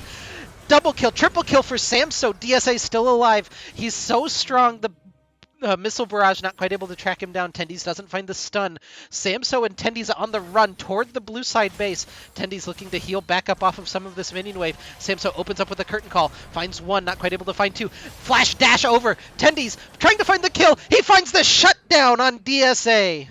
Oh, that got so messy, but fantastic execution on the side of Return to the Middle Stakes. They basically took an inch and turned it into their own mile. Solarica looking for more, not able to find the undertow. He will find the shutdown, though, onto Tendies. It's an aces. Samso finishes him off again to end the fight. It started with Solarica biting off more than he can chew with the Ragnarok. It ends with Solarica biting off more than he can chew with the Ragnarok, but in between, what a close fight. Yeah, and the notable the notable thing to come out of that is the 4-item plus the components he's about to purchase after this red buff, 15 and 3 Jhin, who can't seem to die in any of these fights.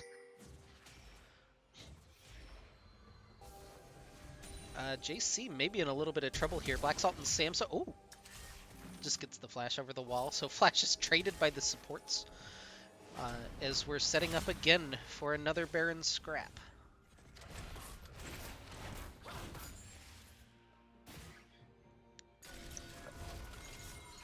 Yeah, and the 4 items is being matched by by Wild Crazy Eyes, but despite having a Oh, significantly worse X-Craze. KDA.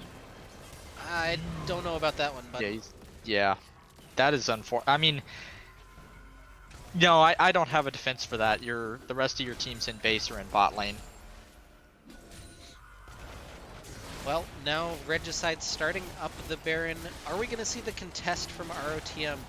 Swirl Seed headed in. Oh, just sidestep by DSA and Wild Crazy Eyes, and that'll be the Baron secured for Regicide.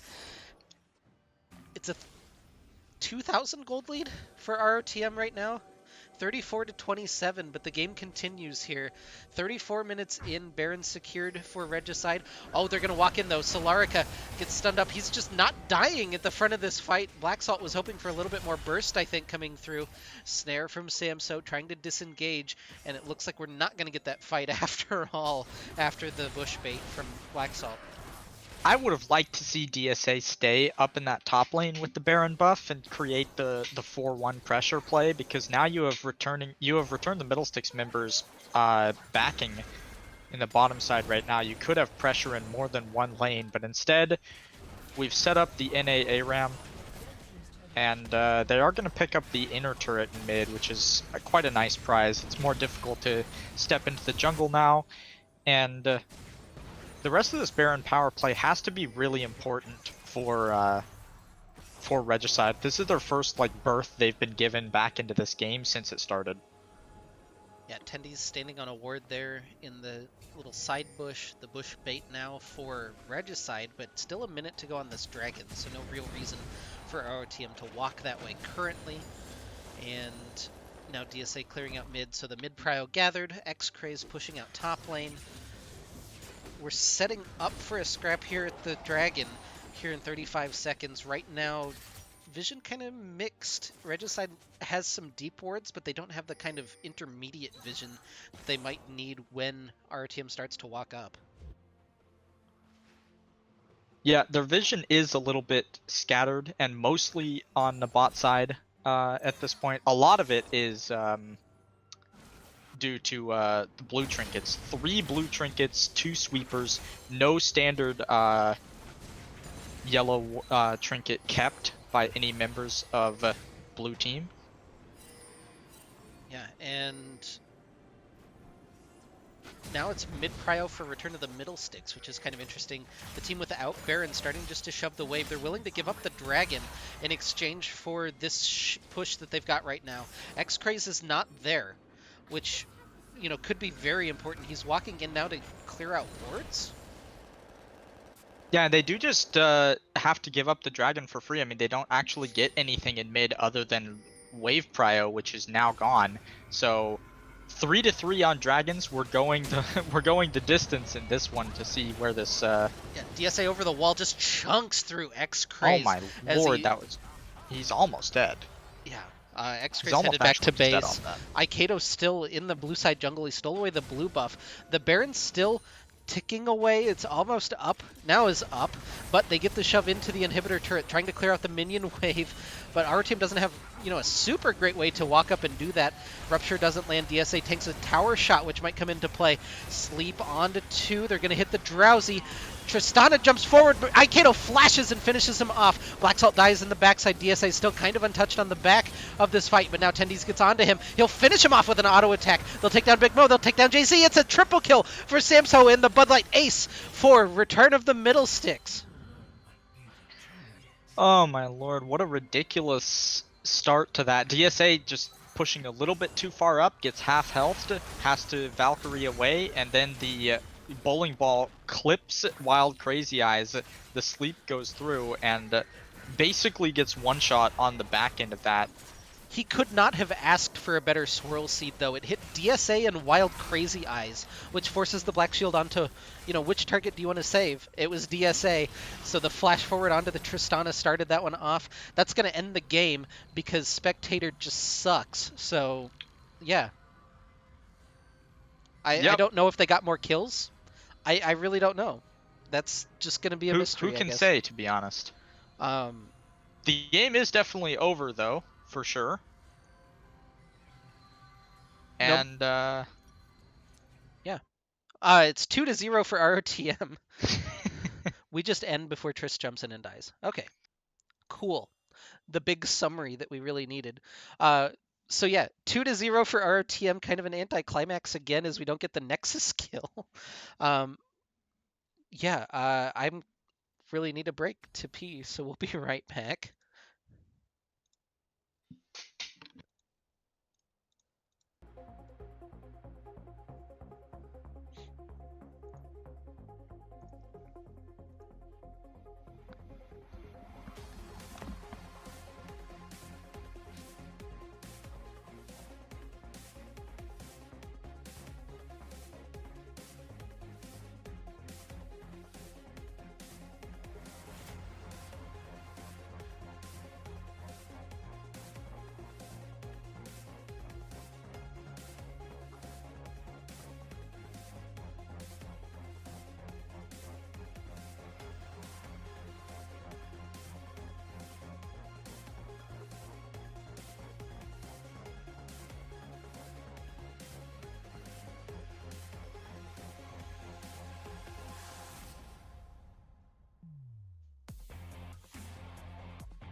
Did you get the game invite, by the way?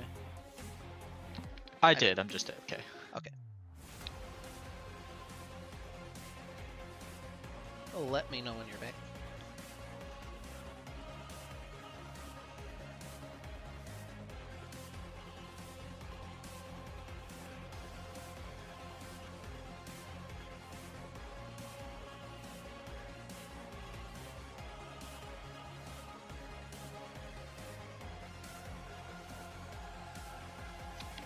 That would be now.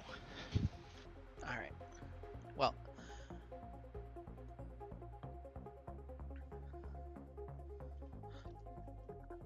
let's talk a little bit about the end of that last game then. Just if you could just go ahead and break down the last fight for me. Sure. For what you remember at least. Yeah, no problem. So DSA was doing a really good job poking with the siege. They had just hit the crashed the minion wave when Baron buff dropped off, and the minion wave basically died instantly.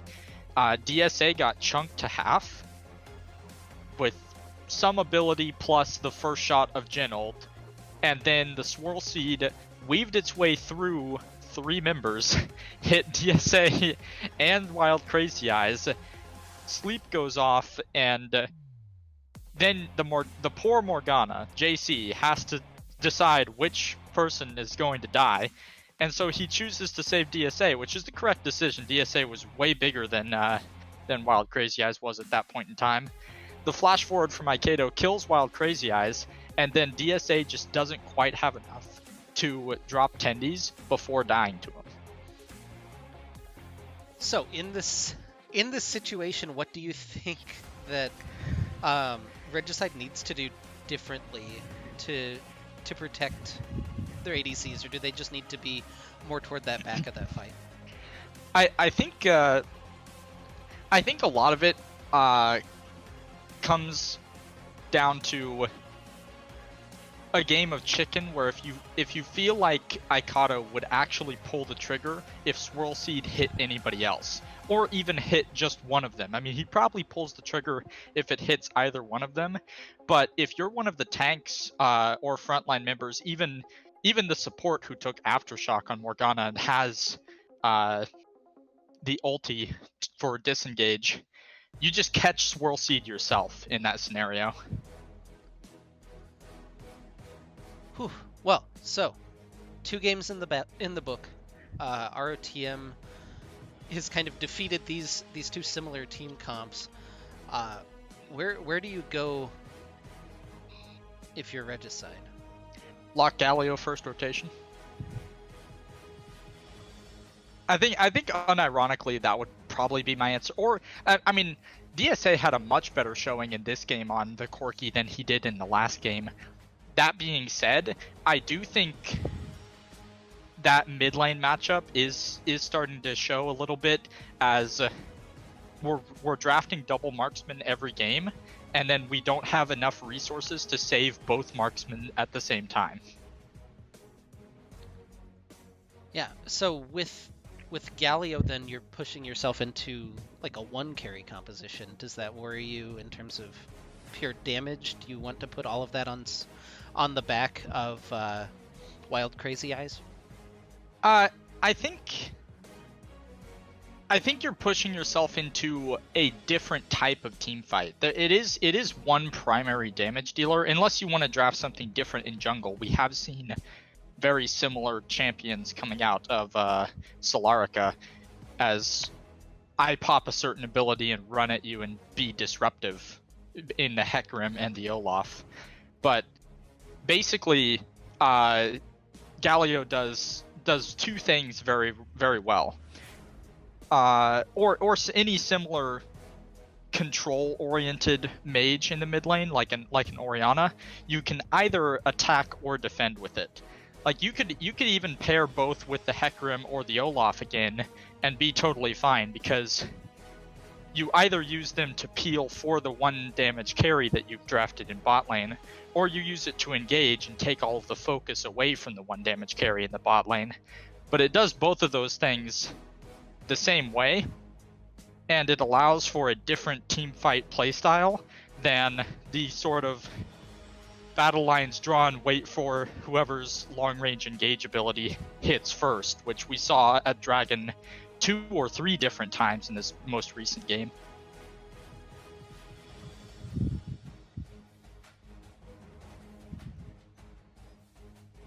Sorry, we're pausing right now to see who gets side selection for this game, apparently. So, might be a couple of minutes here to determine that. I'm not seeing it personally as I'm looking through the rulebook. Seems kind of sus, if you ask me, but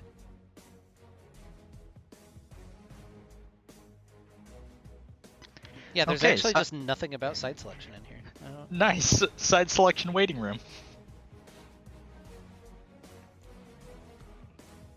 Well, in the meantime, I'm going to shamelessly plug the fact that I'm subscribing with Twitch Prime, and if you have an open Twitch Prime subscription, that would be more than welcome. We do have fantastic sub benefits set up by Meristematic himself. But yeah, I don't have access to the rulebook, but the fact that side selection isn't mentioned in the rulebook is kind of odd. Don't know what to say about that. Yeah, let me look at the other form that exists and see if it's on there. No, it just... Yeah, the regular season it just specified which side you started on. Mm-hmm. And then this one, yeah. That's from the admin. Okay.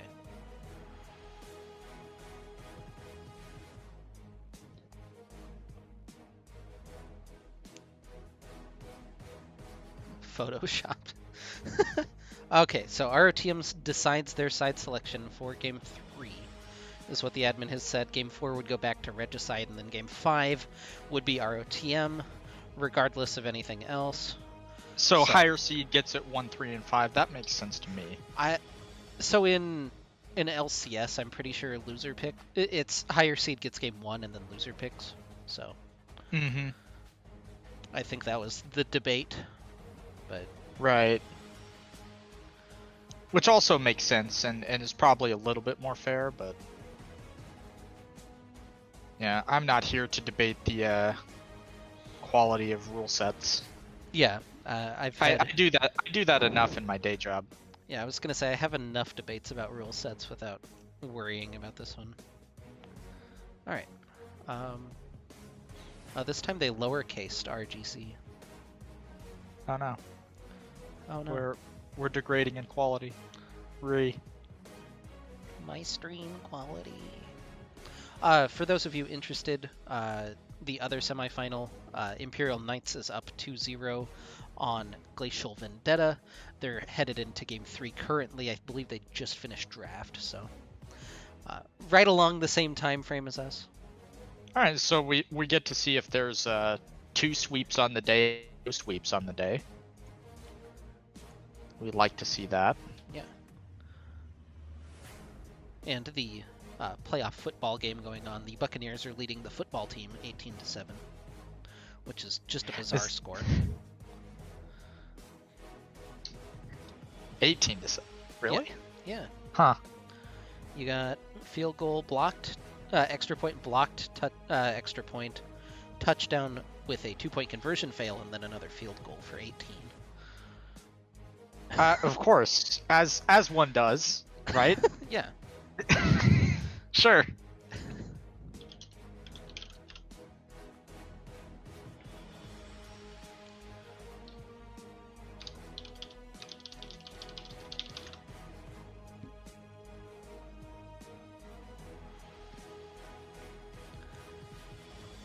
Oh, I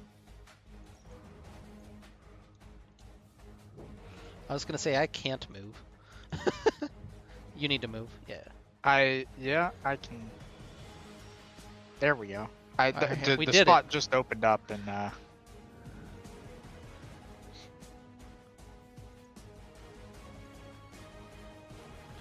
Did they not want their coach this time? no idea. Coach just abandoning them after 2 games, I guess. Unlucky. Maybe that wasn't their coach. Maybe he was just in the lobby. I don't know. He was somebody though. That's for sure. I'm sorry. I'm not over Washington football team. I It sounds like a really bad shitpost. It's just what we're living in 2020 and 2021. Yeah, they're continuing to be the football team next season, which just baffles me. Yeah. Like- that's the real one. Like this season, whatever. Like I get that you can't come up with a copyright that quickly.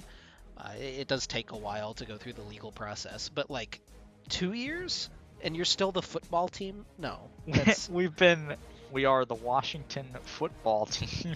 We're the only team that plays football here.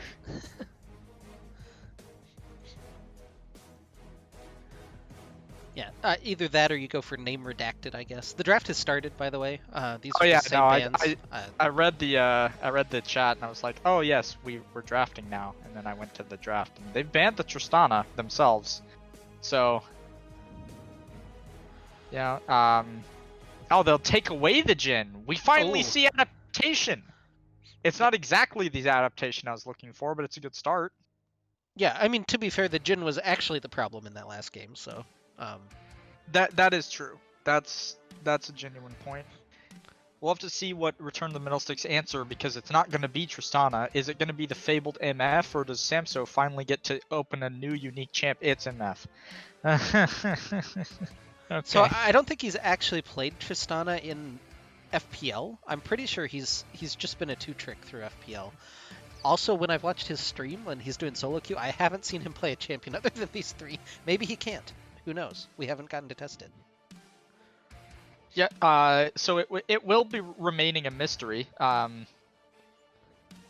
It isn't a mystery that it is going to be locked in with the Leona. We do know that for a fact now. So it's MF Leona into Jin. Probably Morgana, although maybe not. Maybe we see something a little more anti-Leona focused. The Alistar could come through. The Nautilus. Yeah, I was just kind of hoping it wasn't going to be the Morgana again. I didn't like that look from JC in game 1 or in game 2, excuse me. Yeah, it didn't do anything early in lane, and then after that, it just kind of was Morgana. Like, you place Black Shield on important member, your team fight, you land binding if you can. Yeah, this is kind of what we were talking about as well. It's not the Galio that you wanted, but it's the Kassadin. And I'll take it. That's the And I like this look. Yeah. Yeah, I like this look a lot. That's kind of the accepted, I would like to Kassadin to not enjoy the first 10 minutes of the video game champion. And even it doesn't have to be necessarily. That could also just go top lane for Tendies as well. It gives them a little bit of flexibility with their draft. Although I don't know that might be like too big brain almost. Yeah, Tendies definitely does play it as well and enjoys it as far as I have heard from Tendies. They will remove the shard of the monolith, so we're definitely looking for something more fun than that. Yeah. No Bambi. No Bambi, no Shard of the Monolith, no... Well, I guess we'll see. Do a wager on how many deaths Cassidon will have? That's toxic. Yeah, we can't do that. We're family friendly here. There is no Viking.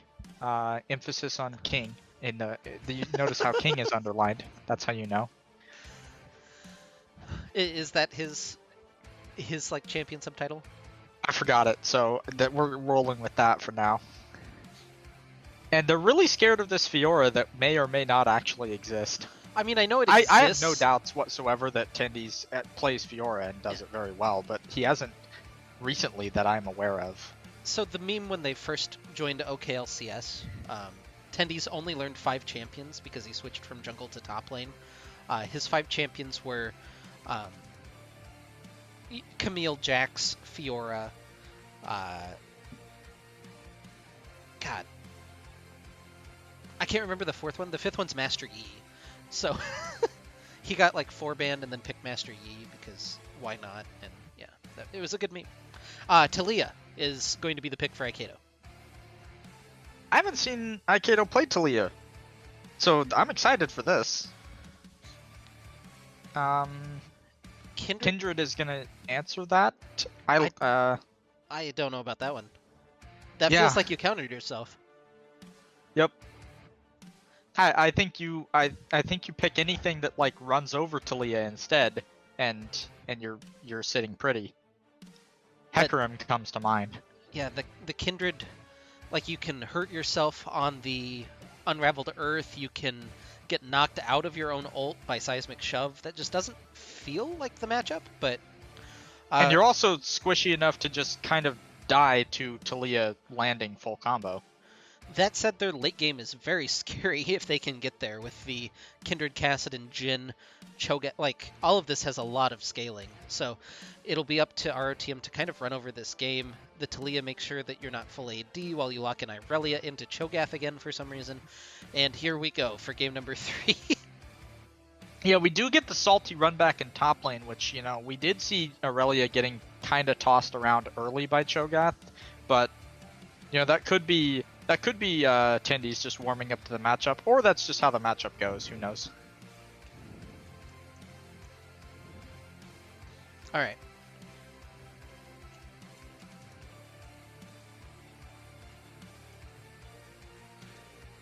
Here is your prediction for the game. Do you believe in the jungle top synergy?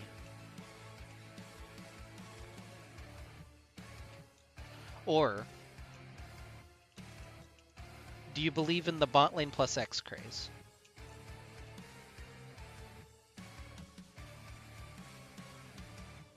All right, we got 10 minutes on that prediction. There you go.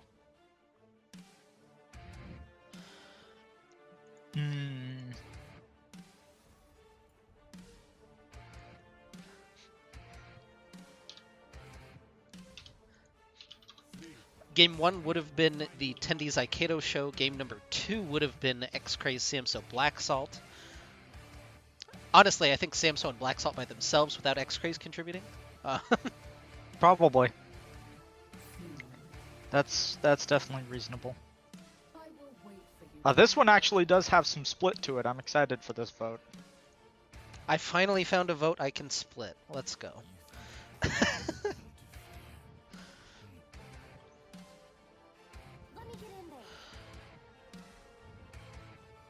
What are you feeling on this one? I voted Tendies Aiketo just because I'm excited for the Talia pop off. Looks like a lot of people agree with you. Now finally getting a second person on the trio side. Again, last game was X-Craze Samso Black Salt, and it wasn't close. No, it wasn't close at all. Just to couch that, like... I mean, it was close if it was Aiketo and Tendies versus Samso. Yeah. Or Black Salt and Tendies versus the other Or three. Like, yeah. Black Salt and X-Rays versus Tendies Ikato, and you just ignore Samso. It's still close. Yeah. There's a lot of ways to split this, but right now, yeah, I don't know. Get those predictions in. Again, you've got like 8 minutes, so it'll go probably about 3 minutes into the game before it closes. But let's see those channel points come through. Thank you guys again for joining us on the stream. FPL semifinal, best of 5. RotM up 2-0. The draft's finishing up here for game number 3. It's a scaling draft versus a non-scaling draft. And we'll have to see if RotM can keep their foot on the pedal and finish this one off.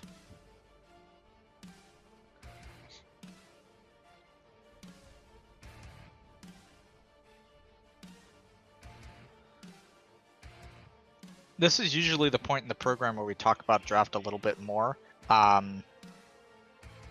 Once again, I have no idea where I want to start. Yeah, I don't really... We always get to this point, and I just want the game to start. I don't want to sit here and draft for any longer. But, you know, the downside of going through the not pro draft into the game client. We do happen to know pretty much how top lane goes. We have also talked a little bit about jungle already. Mid, you know, Lucian kind of just wins this lane early. It's basically how it is. It's not really a skill thing. You're not a bad Kassadin player for losing early to Lucian. It just happens. Yeah, it just feels like there's a lot more options for RTM early, and we'll see if they can... Again, they have to snowball, because you've got the Kassadin 16 timer in this game. You've got the Kindred stacks to infinitely scale. You've got the Cho'Gath stacks to infinitely scale. You have Jhin, who might as well infinitely scale, because he just becomes a monster. Yeah, and at a certain point, there are at least 3 members, Kindred ult not included, that Samso is better off just not ulting and instead just auto-attacking, because ult will basically do no damage to them.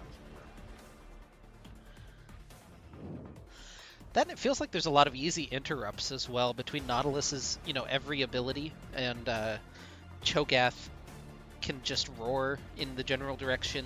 Kassadin just has to, you know, point and click a Q. There's a lot of interruption for MF. It's going to be kind of difficult, I think, for Samso to play these fights correctly. Yeah, and speaking of interruption, it is also going to be fairly difficult for Taliyah to get a lot of easy combos. I mean, most of the enemy team, assuming Jhin goes Gale Force, has a way to dodge out of either Seismic Shove or just the directional threaded volley. Mm-hmm.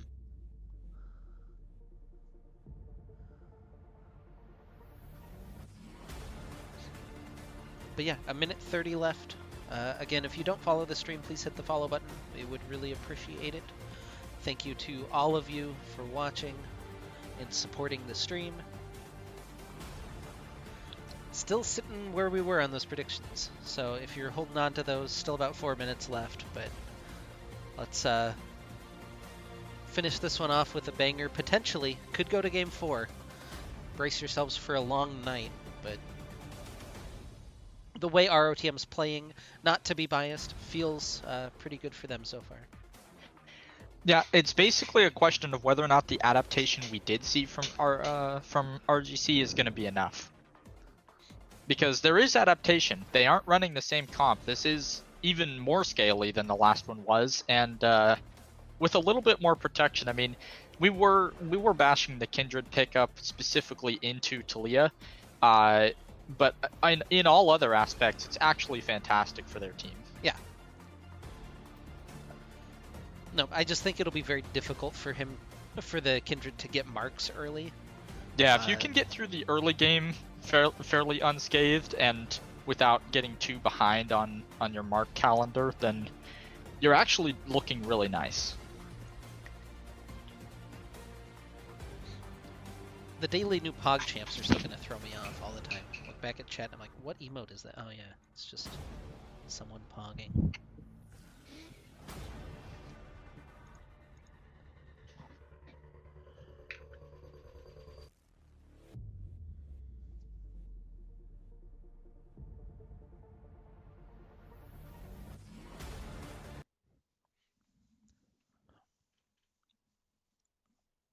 All right, game number 3, loading up onto the Rift. Tendies has Flash again. We're off to a good start. Yep. It is 2 teleports to 1, so a little bit more limited for Return of the Middlesticks in their ability to join fights and make things a numbers disadvantage. But also you get Ignite on your primary solo kill potential lane, which is mid. Yeah, also kind of interesting is the exhaust on the Nautilus. Um, not the rather than the ignite means that there's a lot less kill pressure. Means that we'll probably see Wild Crazy Eyes and JC play a little bit more passively in the bottom lane potentially. I don't know Yeah, exactly that is a who's little bit looking. interesting. I guess the exhaust will be really nice on Irelia later on, which we've seen it come clutch, but I believe that was Wild Crazy Eyes that had it last game. Yeah, the Tristana's ability to use the exhaust herself did net some really nice turnarounds, but maybe it's just the kind of thing where they feel like the exhaust is more useful into the burst. There isn't really anything you need to ignite for the purposes of Grievous Wounds, so it is just the kill pressure that you're losing out on. Yeah, so again, a 5-point to start off with. The deviation, it looks like, is that Kindred is going to be starting topside, which we saw. Oh, the Olaf game was last game. Never mind, this is exactly the same setup we saw last game. We'll see if Solarica still wants to go for the invade, but would be spotted out again on those wards. And by invade, I mean the vertical jungling, of course. Yeah, noticeably, DSA is literally under his tower. Yeah. Sometimes you just walk up Which, level 1 as Lucian. yeah, occasionally that does happen to you. Actually started dash, which does allow you to do that even more easily than you would otherwise be able to. Yeah, I think it's kind of interesting. Big Mo also opted for a Doran's Ring start rather than the shield. Maybe hoping that the early damage helps him fight back, or the mana regen helps him farm a little bit better. Level 2, Black I Salt, can not see quite the able to mana find the Zenith regen. lane. Yeah, I can see the mana regen specifically being helpful. I don't think the Oh, getting some attention damage is early worth on, it. though. Tendi's forced to dash out. Still has Flash available if he needs it.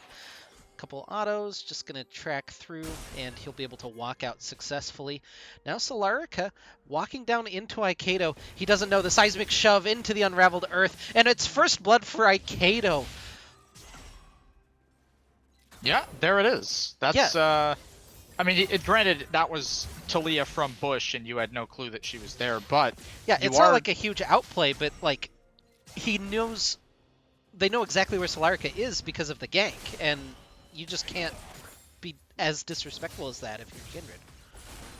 Yeah, you are squishy enough to die to that exact string of events that just happened, and the early Dark Harvest stack plus the, ridiculous lead off on jungle is, nothing to shake any sticks at. Yeah, Tendi's unfortunately taking a tower shot up in the top lane, gonna at least prevent some of that pressure, but you can see the CS lead continuing to be opened up in every lane. Yeah, specifically in mid, down 12 and even more damage, but X-Ray's in a little bit of trouble. I think We'll get slowed up. it's interesting. Solarica has led off with the Q, the wolf circle. I'm sure that's the official name of it. Rather than going immediately for the mounting red or Dance of Arrows forward. It's just kind of weird. Like it kind of telegraphs that he's there a little bit earlier than I think some people might see. Yeah, a little bit of an interesting call, especially since the flash into Dance of Arrows would put down some immediate damage, and if you were planning on chasing the slow that you get off of Mounting Dread, it would be beneficial to use the W then. Tendy's in trouble here. Actually still has the dash available though, as he did get the reset. I thought it might have timed out. It was a little bit of a close timing there. But now Wild Crazy Eyes and JC starting to push in on this bottom side. Solarica returning down there. Already 2 attempted ganks on the Kindred, and you can see the relative cost in terms of jungle camps as already 12 CS behind Ikado. Yeah, 3 camps down, missing 1 smite tempo for the upgrade, and DSA is not having a fun time. Yeah, he's doing pretty well in terms of CS though. The 5 behind is great, honestly. Like if he can continue hanging around that mark.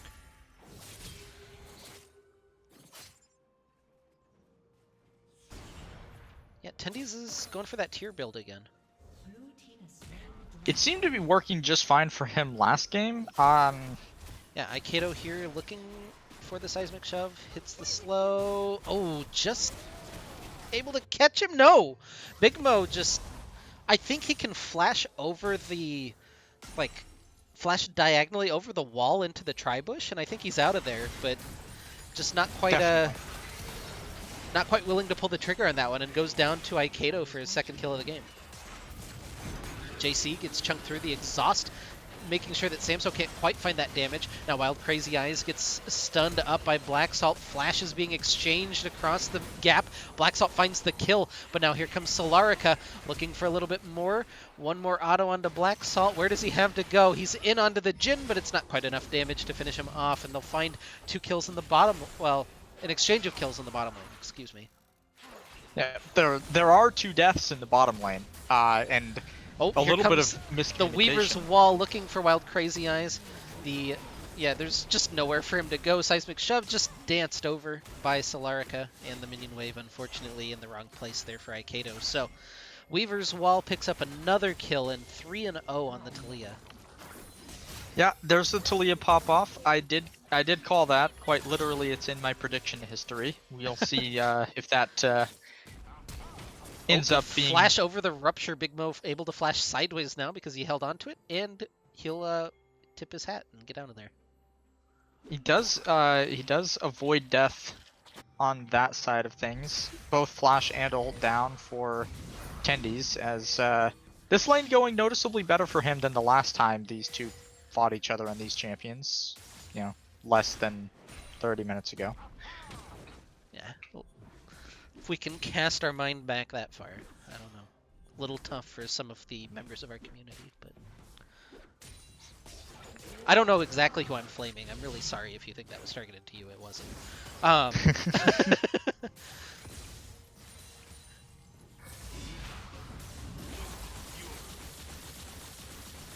The culling dropped in mid lane just for the purposes of damage and this hearing only. Yeah, it's actually going to open up Ikado to go ahead and roam through. Maybe look to steal this blue buff, but Solarica able to at least grab that one for himself. I'm really curious what Ikado's doing there. I don't know if he was hoping Kindred would walk into him again. It was a weird little bush to camp in. But now headed back to the top side. Big Mo gets stunned up. Tendy's looking for that damage. Unraveled Earth comes through.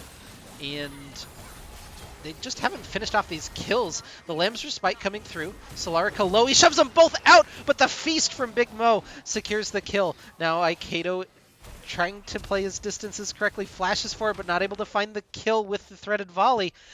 And he can't finish off any of the kills as DSA comes up to help. That was a really well-timed Lamb's Respite by Solarica, and even though the shove tosses them out of it, it's not in time to save Tendies from the feast. So a really nice turnaround up in top lane. Really important, actually, for them, because Tendies is up almost double Big Mo CS.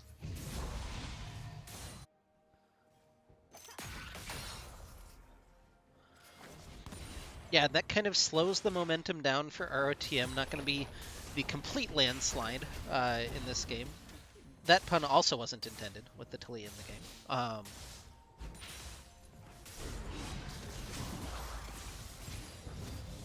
Yeah, I feel like DSA is doing a fairly good job, but now again falling a little bit behind. He was relatively even, but took that little roam up to top lane, and I think he dropped a wave or two in the interim.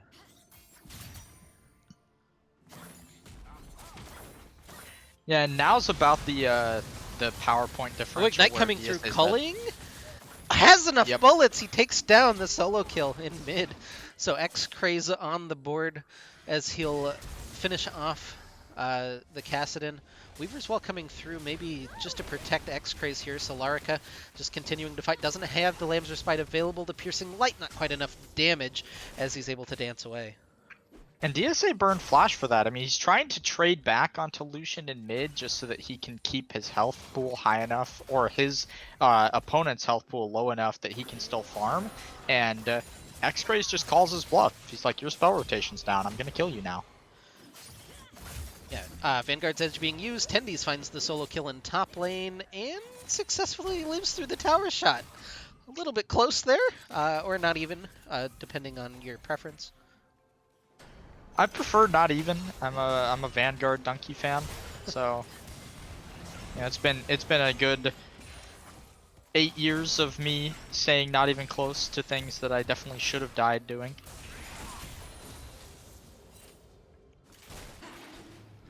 Solarica? Oh no. Making decisions for sure. Oh no. Oh, we got it. All right. Well. Wow. Yeah.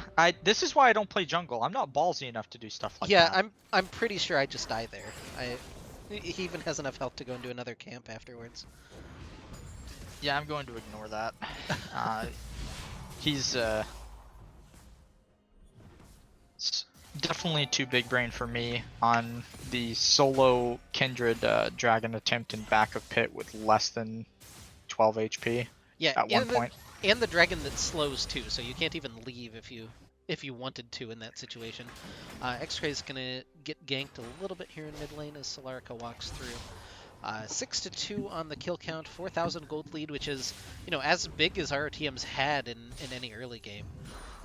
Again, we've discussed the comps numerous times, but they do need to continue keeping the pressure on, or you risk, you know, the Kassadin timer hitting 16. Yeah, and one thing that is going in RGC's favor at this point is that dragon does put them on 2, and Mountain Soul is really annoying for a comp that scales as hard as them, because there is a point where RotM just won't be able to kill them anymore. Yeah, the Rift Herald invested to go ahead and kill the turret in mid lane, which feels pretty good for ROTM. The culling not quite able to get done what it needed to do, but it did shove Solarica and DSA off the wave. And now this is kind of an interesting situation where mid lane's already opened up at 12:30, and we could see DSA and X-Craze start to roam around the map. Vanguard's Edge committed. Big Mo is big dead, unfortunately. And the teleport coming in now from DSA. And Solarica here to join. Can Tendies actually turn this 1v3? Looking for that little bit of damage. Hits the W. The Lamb's Respite just keeping them alive. The stun lands onto DSA. Double dash, triple dash. Not quite auto. He thought he had it. And just not quite enough there as DSA lips out with single-digit health. That really was painfully close. You could see Tendies had the right idea on what he needed to do to outplay the Rams. Nope. Yeah. It's over. Take it away. All right, Solarica's dead. There's a Weaver's Wall in the bottom lane that's going to force another teleport. Big Mo looking to track down Black Salt. He walks back in front of the Rupture, but now the Jhin ult popping through. Bullet time just to try to disengage everybody. The fourth shot lands onto Aikedo, but that's not the target that he was hoping for, and nothing happens in the bottom lane of note. Despite a lot of resources being burned, nothing happening there is actually pretty good for X-Craze is in a little bit of trouble. He dashed in, able to dodge out at least a little bit, but DSA still relatively healthy. A couple more autos notwithstanding. DSA finishes him off with the Q. A big shutdown going over to Kassadin, and that might be the turning point for the lane, honestly. Yeah, that's not great news. Kassadin about to hit level 11. Not the same as level 16, but, you know, he also has enough components and enough gold now to probably finish off his first item, which Pretty scary, all things. You could say that he's successfully survived the Lucian lane fairly well. Yeah, I mean, I'll take 1 kill and 14 CS on my Kassadin or 13 CS. That's fine. Like I would be That's thrilled if nothing. that were a Yeah. solo queue Kassadin on my team. Which, please don't pick Kassadin on my team. It just gives me anxiety. Yeah. Same. Tendy's looking for the tower, gonna find it at the end of this one, gets the stun, actually just not gonna care about the tower, needs to be a little bit careful, has the Blade of the Ruined King pop for the movement speed, dodges a Rupture, but here comes DSA, and it's just DSA. I thought that there was another circle underneath him. So Tendy's now in the 1v2 situation that we saw earlier, stun, only gonna land onto Cho'Gath, but here comes JC. He hits the Nautilus ultimate.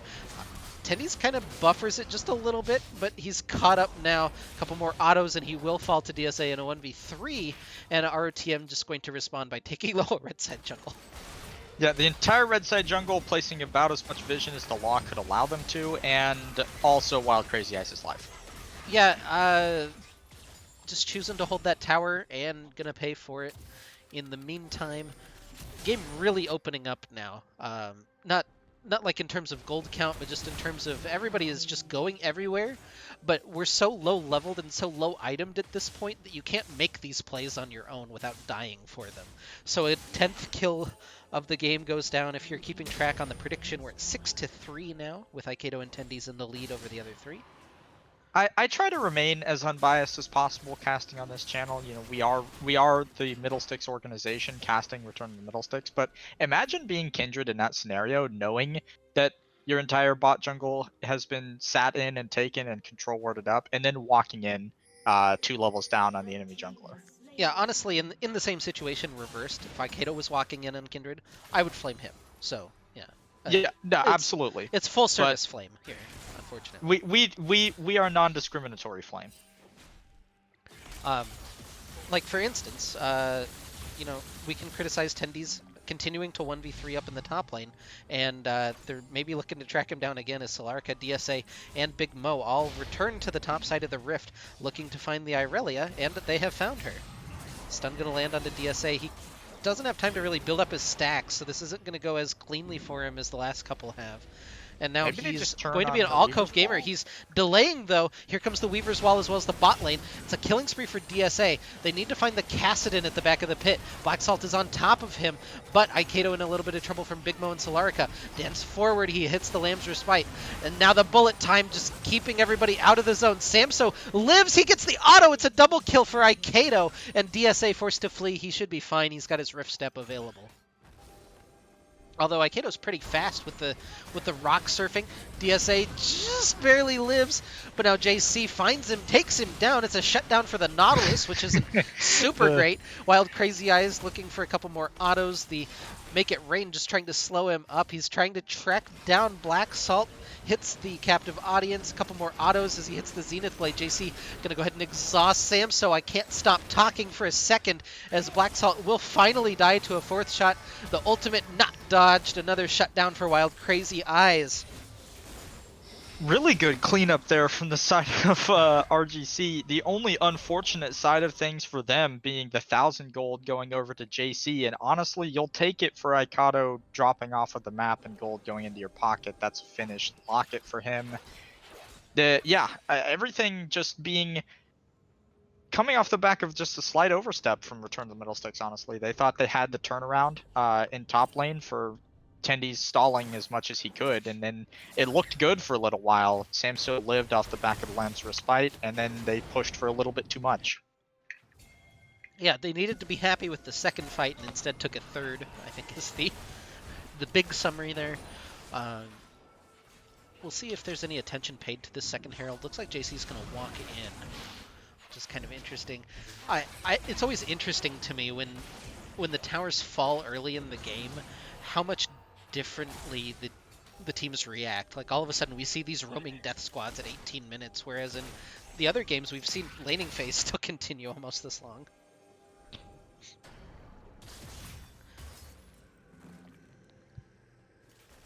Also kind of interesting is the Gale Force on X-Craze.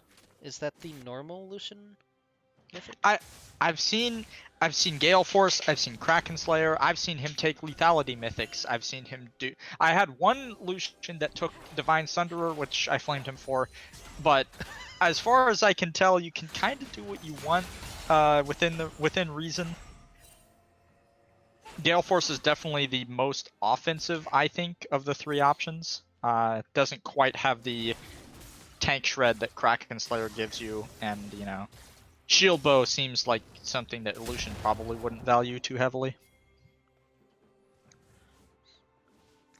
Yeah, kind of interesting. Again, these little groups just headed across the map right now. 3 hanging out on the bottom side for return to the middle sticks, maybe looking for Big Mo. And stun gonna land. Tendy's just deciding to take matters into his own hand. Teleport coming in. Big Mo is gonna live. That was a little bit crazy. As the rest of the team able to join in the fray. X-Craze and Samso not here. Black Salt staying alive inside the Lamb's Respite. Aikedo kites back out. They take down JC. That should not have gone as well as it did for ROTM.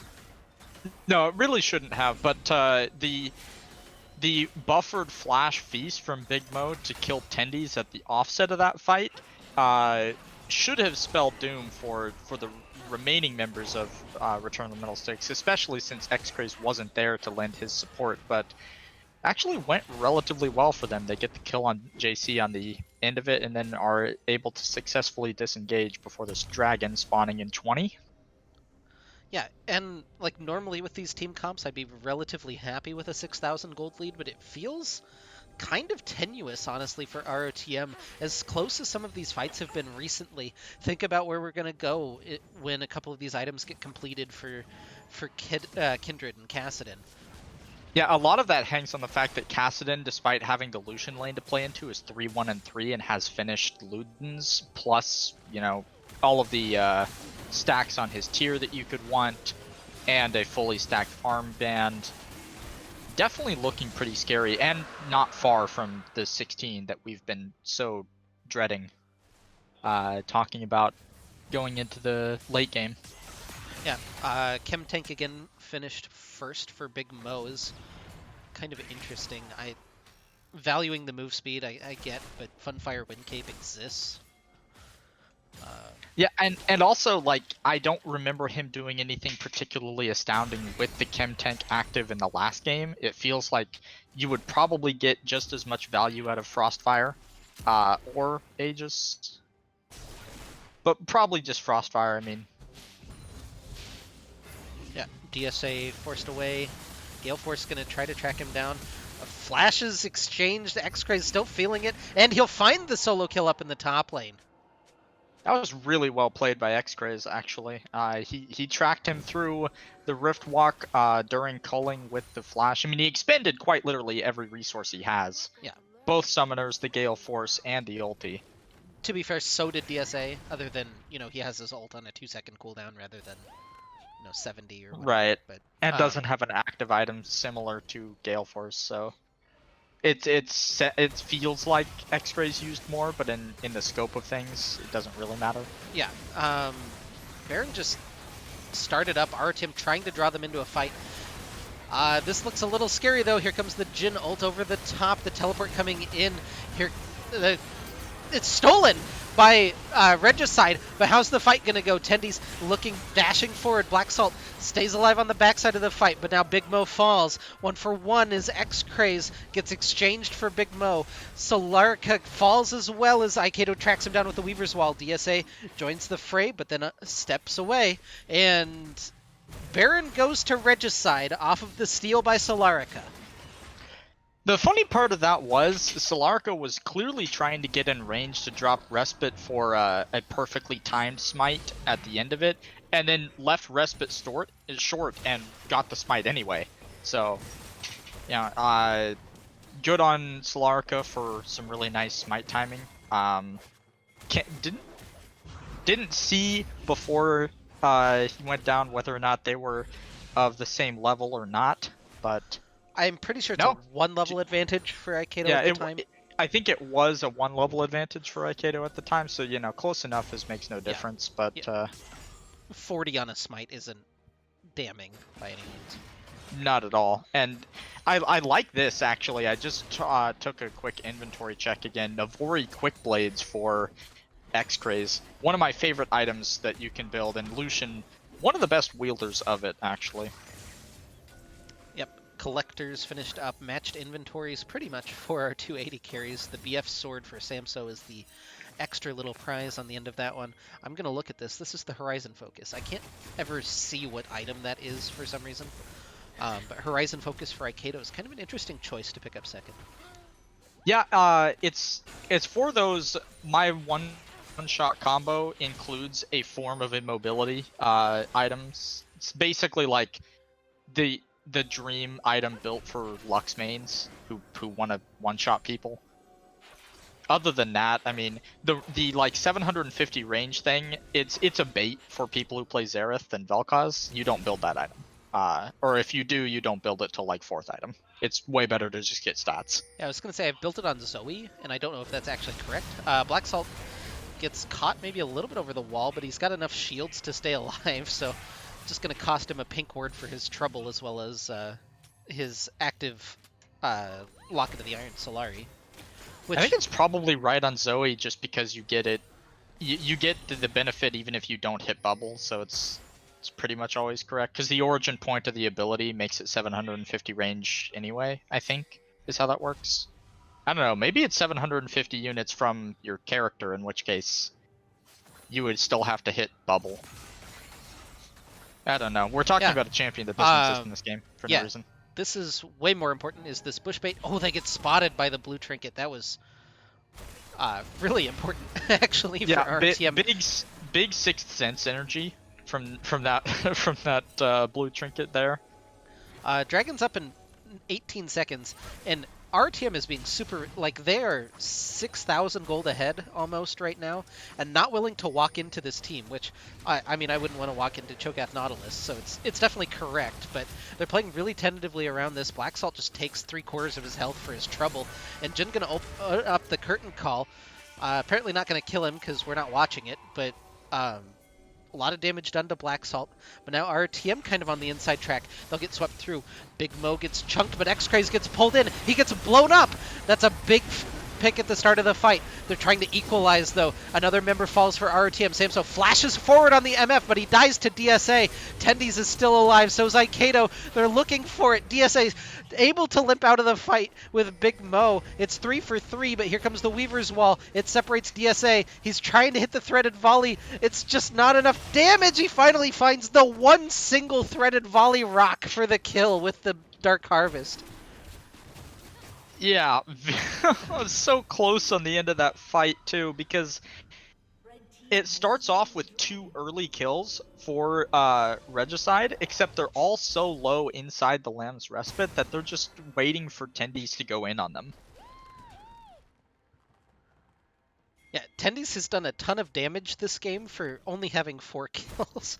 It's actually kind of remarkable that he just hasn't been able to finish off anybody. It's been Aikedo that's been finding that last little chunk of damage. In terms of our prediction here, we're at 13 to 10, so we're getting pretty spicy, pretty close on that prediction. Next dragon, though, is Mountain Soul for our TM. Quick maths. Quick maths. Big Mo doesn't have his chem tank available, so can't track down Tendies with the help of Solarica. And now Tendies going to continue the fight. They have Black Salt in pursuit, get some stuns, have Samso called in. Here comes Solarica, here comes a teleport though, and this might be more than they want, but they're able just to blow up the Kindred. It's a double kill for Samso. DSA is here off of the teleport, looking to track down what he can. He's just going to scrap with Black Salt off on the top side of the fight. It's a double kill for DSA. Tendies goes in, looking for this. Gets hit by the Jin ult, gets hit by the second one. DSA still alive. The snare from JC able to secure that kill, but Aikedo over the wall just finds DSA. X-Craze is wailing away on the inhibitor turret in the meantime, and he'll be able to track down the inhibitor as well potentially at the end of this. Has to be careful. This is the bot lane walking in. They don't want the fight with the Lucian, I guess. Yeah, I mean, no summoner spells, no Nautilus ulti. I could understand not Yeah. wanting to face Lucian with Gale Force up. But, very important that Aikedo actually gets that kill at the end of that fight with DSA, because if not, I mean, X-Grace probably doesn't ever get inhib because the rotation comes through DSA, Wild Crazy Eyes, and JC, and he has to back off. So Inhibitor finally opened up for one of these teams at 29 minutes. Soul Point as well for Return to the Middle Sticks. So, you know, in 2:30 they're going to be the tanky members. No, no Mountain Drakes picked up at all for Regicide. So even if they Solar, get the soul, is that right? Solarca has 0 stacks. that's got to be a spectator bug, right? I mean, uh, He hasn't got a Scuttle Crab, I don't think. maybe I You have can't to. remember specifically if he's gotten any counter jungling at all. But I mean, there's no way, right? Yeah, I don't know. Somebody in chat paying more attention than me answer answer this question, because I can't see. I can see Cho'Gath stacks. I know Yeah, that. yeah. Cho'Gath's got 9. Yep. Maybe Solarka's just playing the game on hard mode. No stack Kindred, the experience. Yeah. He has Aikedo marked right now. We'll see if that changes anytime soon. Yeah, if his stack count goes up at any point in time this game, and it doesn't display, then we know that's just bugged. So Yeah. Jin is just in base right now while this gets started up. They're burning through Baron. That, it's gone. yeah, Yep. it's gone. That's uncontested, unthought about, potentially even for Regicide. RTM grabs the Baron, and now they'll send 4 members to top lane. Tendy says teleport available. Well, they're not going to continue that push. Everybody back in. They're all just gonna reset and spend gold, but yeah, it didn't even feel like it was something that they were considering as a possibility. Like, not only did they not have vision Wait, on it, that but was they a were also stack. just not looking for it. That's 1. All right, so we get confirmation. We were up until 31-37, 0 stack Kindred. That's an That feels, experience. yeah, that feels so bad. Oh, Yeah. it feels awful. I can't imagine. I mean, 2, 7, and 6, 2 items, I can kind of see it a little bit. You're down almost 100 farm in the enemy jungler, but yikes, that Yeah, feels so bad. you've been in 8 kills. You're not like zeroed out. It feels like you accidentally get one at some point. Maybe right now, as Black Salt continuing the engage, they're trying to focus him down, but they just can't kill the Leona. And here comes the rest of the team. The bullet time on one side, the Talia on the other, and it just sets up a massacre. They find 3 picks in the red side jungle. Yeah, and DSA just wasn't there for it, so no burst coming through. Oh, he finds the stun. The Can stun. Tendies actually get this? No, he can't.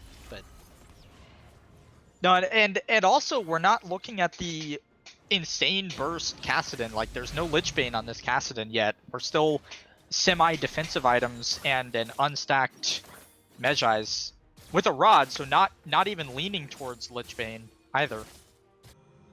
Which just feels incorrect, honestly. yeah, RTM just pushing in right now. DSA and Wild Crazy Eyes, almost have to fight. They can't delay for too long. Now they're looking for it. Hit the Q onto him. Black Salt in a little bit of trouble. He finds the stun onto DSA. He'll go down in the process. X-Craze able to live. Solarica and JC have now respawned, but Solarica dies to the Unraveled Earth. But now Big Mo, he's very big, but can he do the damage? He's on top of X-Craze. He finishes 1. He's looking for Samso, trying to finish 2. Teleport from Tendi's coming in. He finds the Nam. 2 kills for Big Mo, but now Tendi's actually had his teleport interrupted by Jin up in the top lane, so he's not here. Big Mo still clearing out. Aikedo auto-attacking down the Nexus, and it'll fall. A 3-0 for RTM. A little bit more entertaining there at the end than I think was expected. But yeah, 29-20, the final kill count. Let's count them up. That's 15. That's 15 for Tendies and Aikedo. Oh, no, that's And 12. 17. It's 17. It's 17 for them and 12 for the bot lane. All right. Which means, I believe, if I'm not mistaken, I get to cash in my duo queue or my ranked cast or Oh yeah, boy. solo flex cast. Huge. Nope, not quite there. 8.6. I'll Oh. cry. But a really fantastic series from Return of the Middle Sticks. I mean, the adaptation that came in from Regicide in Game 3, they got there. They had the level 16 Kassadin, and it just didn't quite matter. The 11, 1, and 9 Talia jungle coming out from Mikado completely shut down the early, mid, and late game for Regicide. Yeah, the one stack Kindred, a little unfortunate that game as well. Um, God, what a close, like, without memeing, it's a really close 3-0 series. If we see one or two fights go the other way, we could be sitting here at a 3-0 for Regicide. If like, without, pulling any punches. Like, some of those fights were incredibly close in the mid game in these Yeah, games. no, almost all nail biters, and if nothing else, you get one or two dragon fights that go the other way, and you're in Game 5 right now, and we're here until midnight. Like, very very good series played by both teams. Well, it's a 3-0 for Return of the Middle Sticks. They advance to the finals. Let me see really quick if the other series is still going. I've got it on my phone. Let me pull it up. If they're still going, I'll go ahead and throw you over to them. If they're not, they're still They going. are. It's Game 2. So Glacial Vendetta did pick up a game. They are about just under 5 minutes into Game 2. Into game four. Yeah, into game. Yeah, well, close enough. I was Yeah. looking at the number of games that Knights have put together, Imperial Knights, but Yeah, so everybody in chat, thanks for joining us. Go raid them. If you have the middle sticks emote, let's spam it when we get over there, if you would. But we'll go ahead and raid Philly B. Again, Imperial Knights up 2-1 on Glacial Vendetta. They've just started game number 4, so give them my love, and we'll see you next time.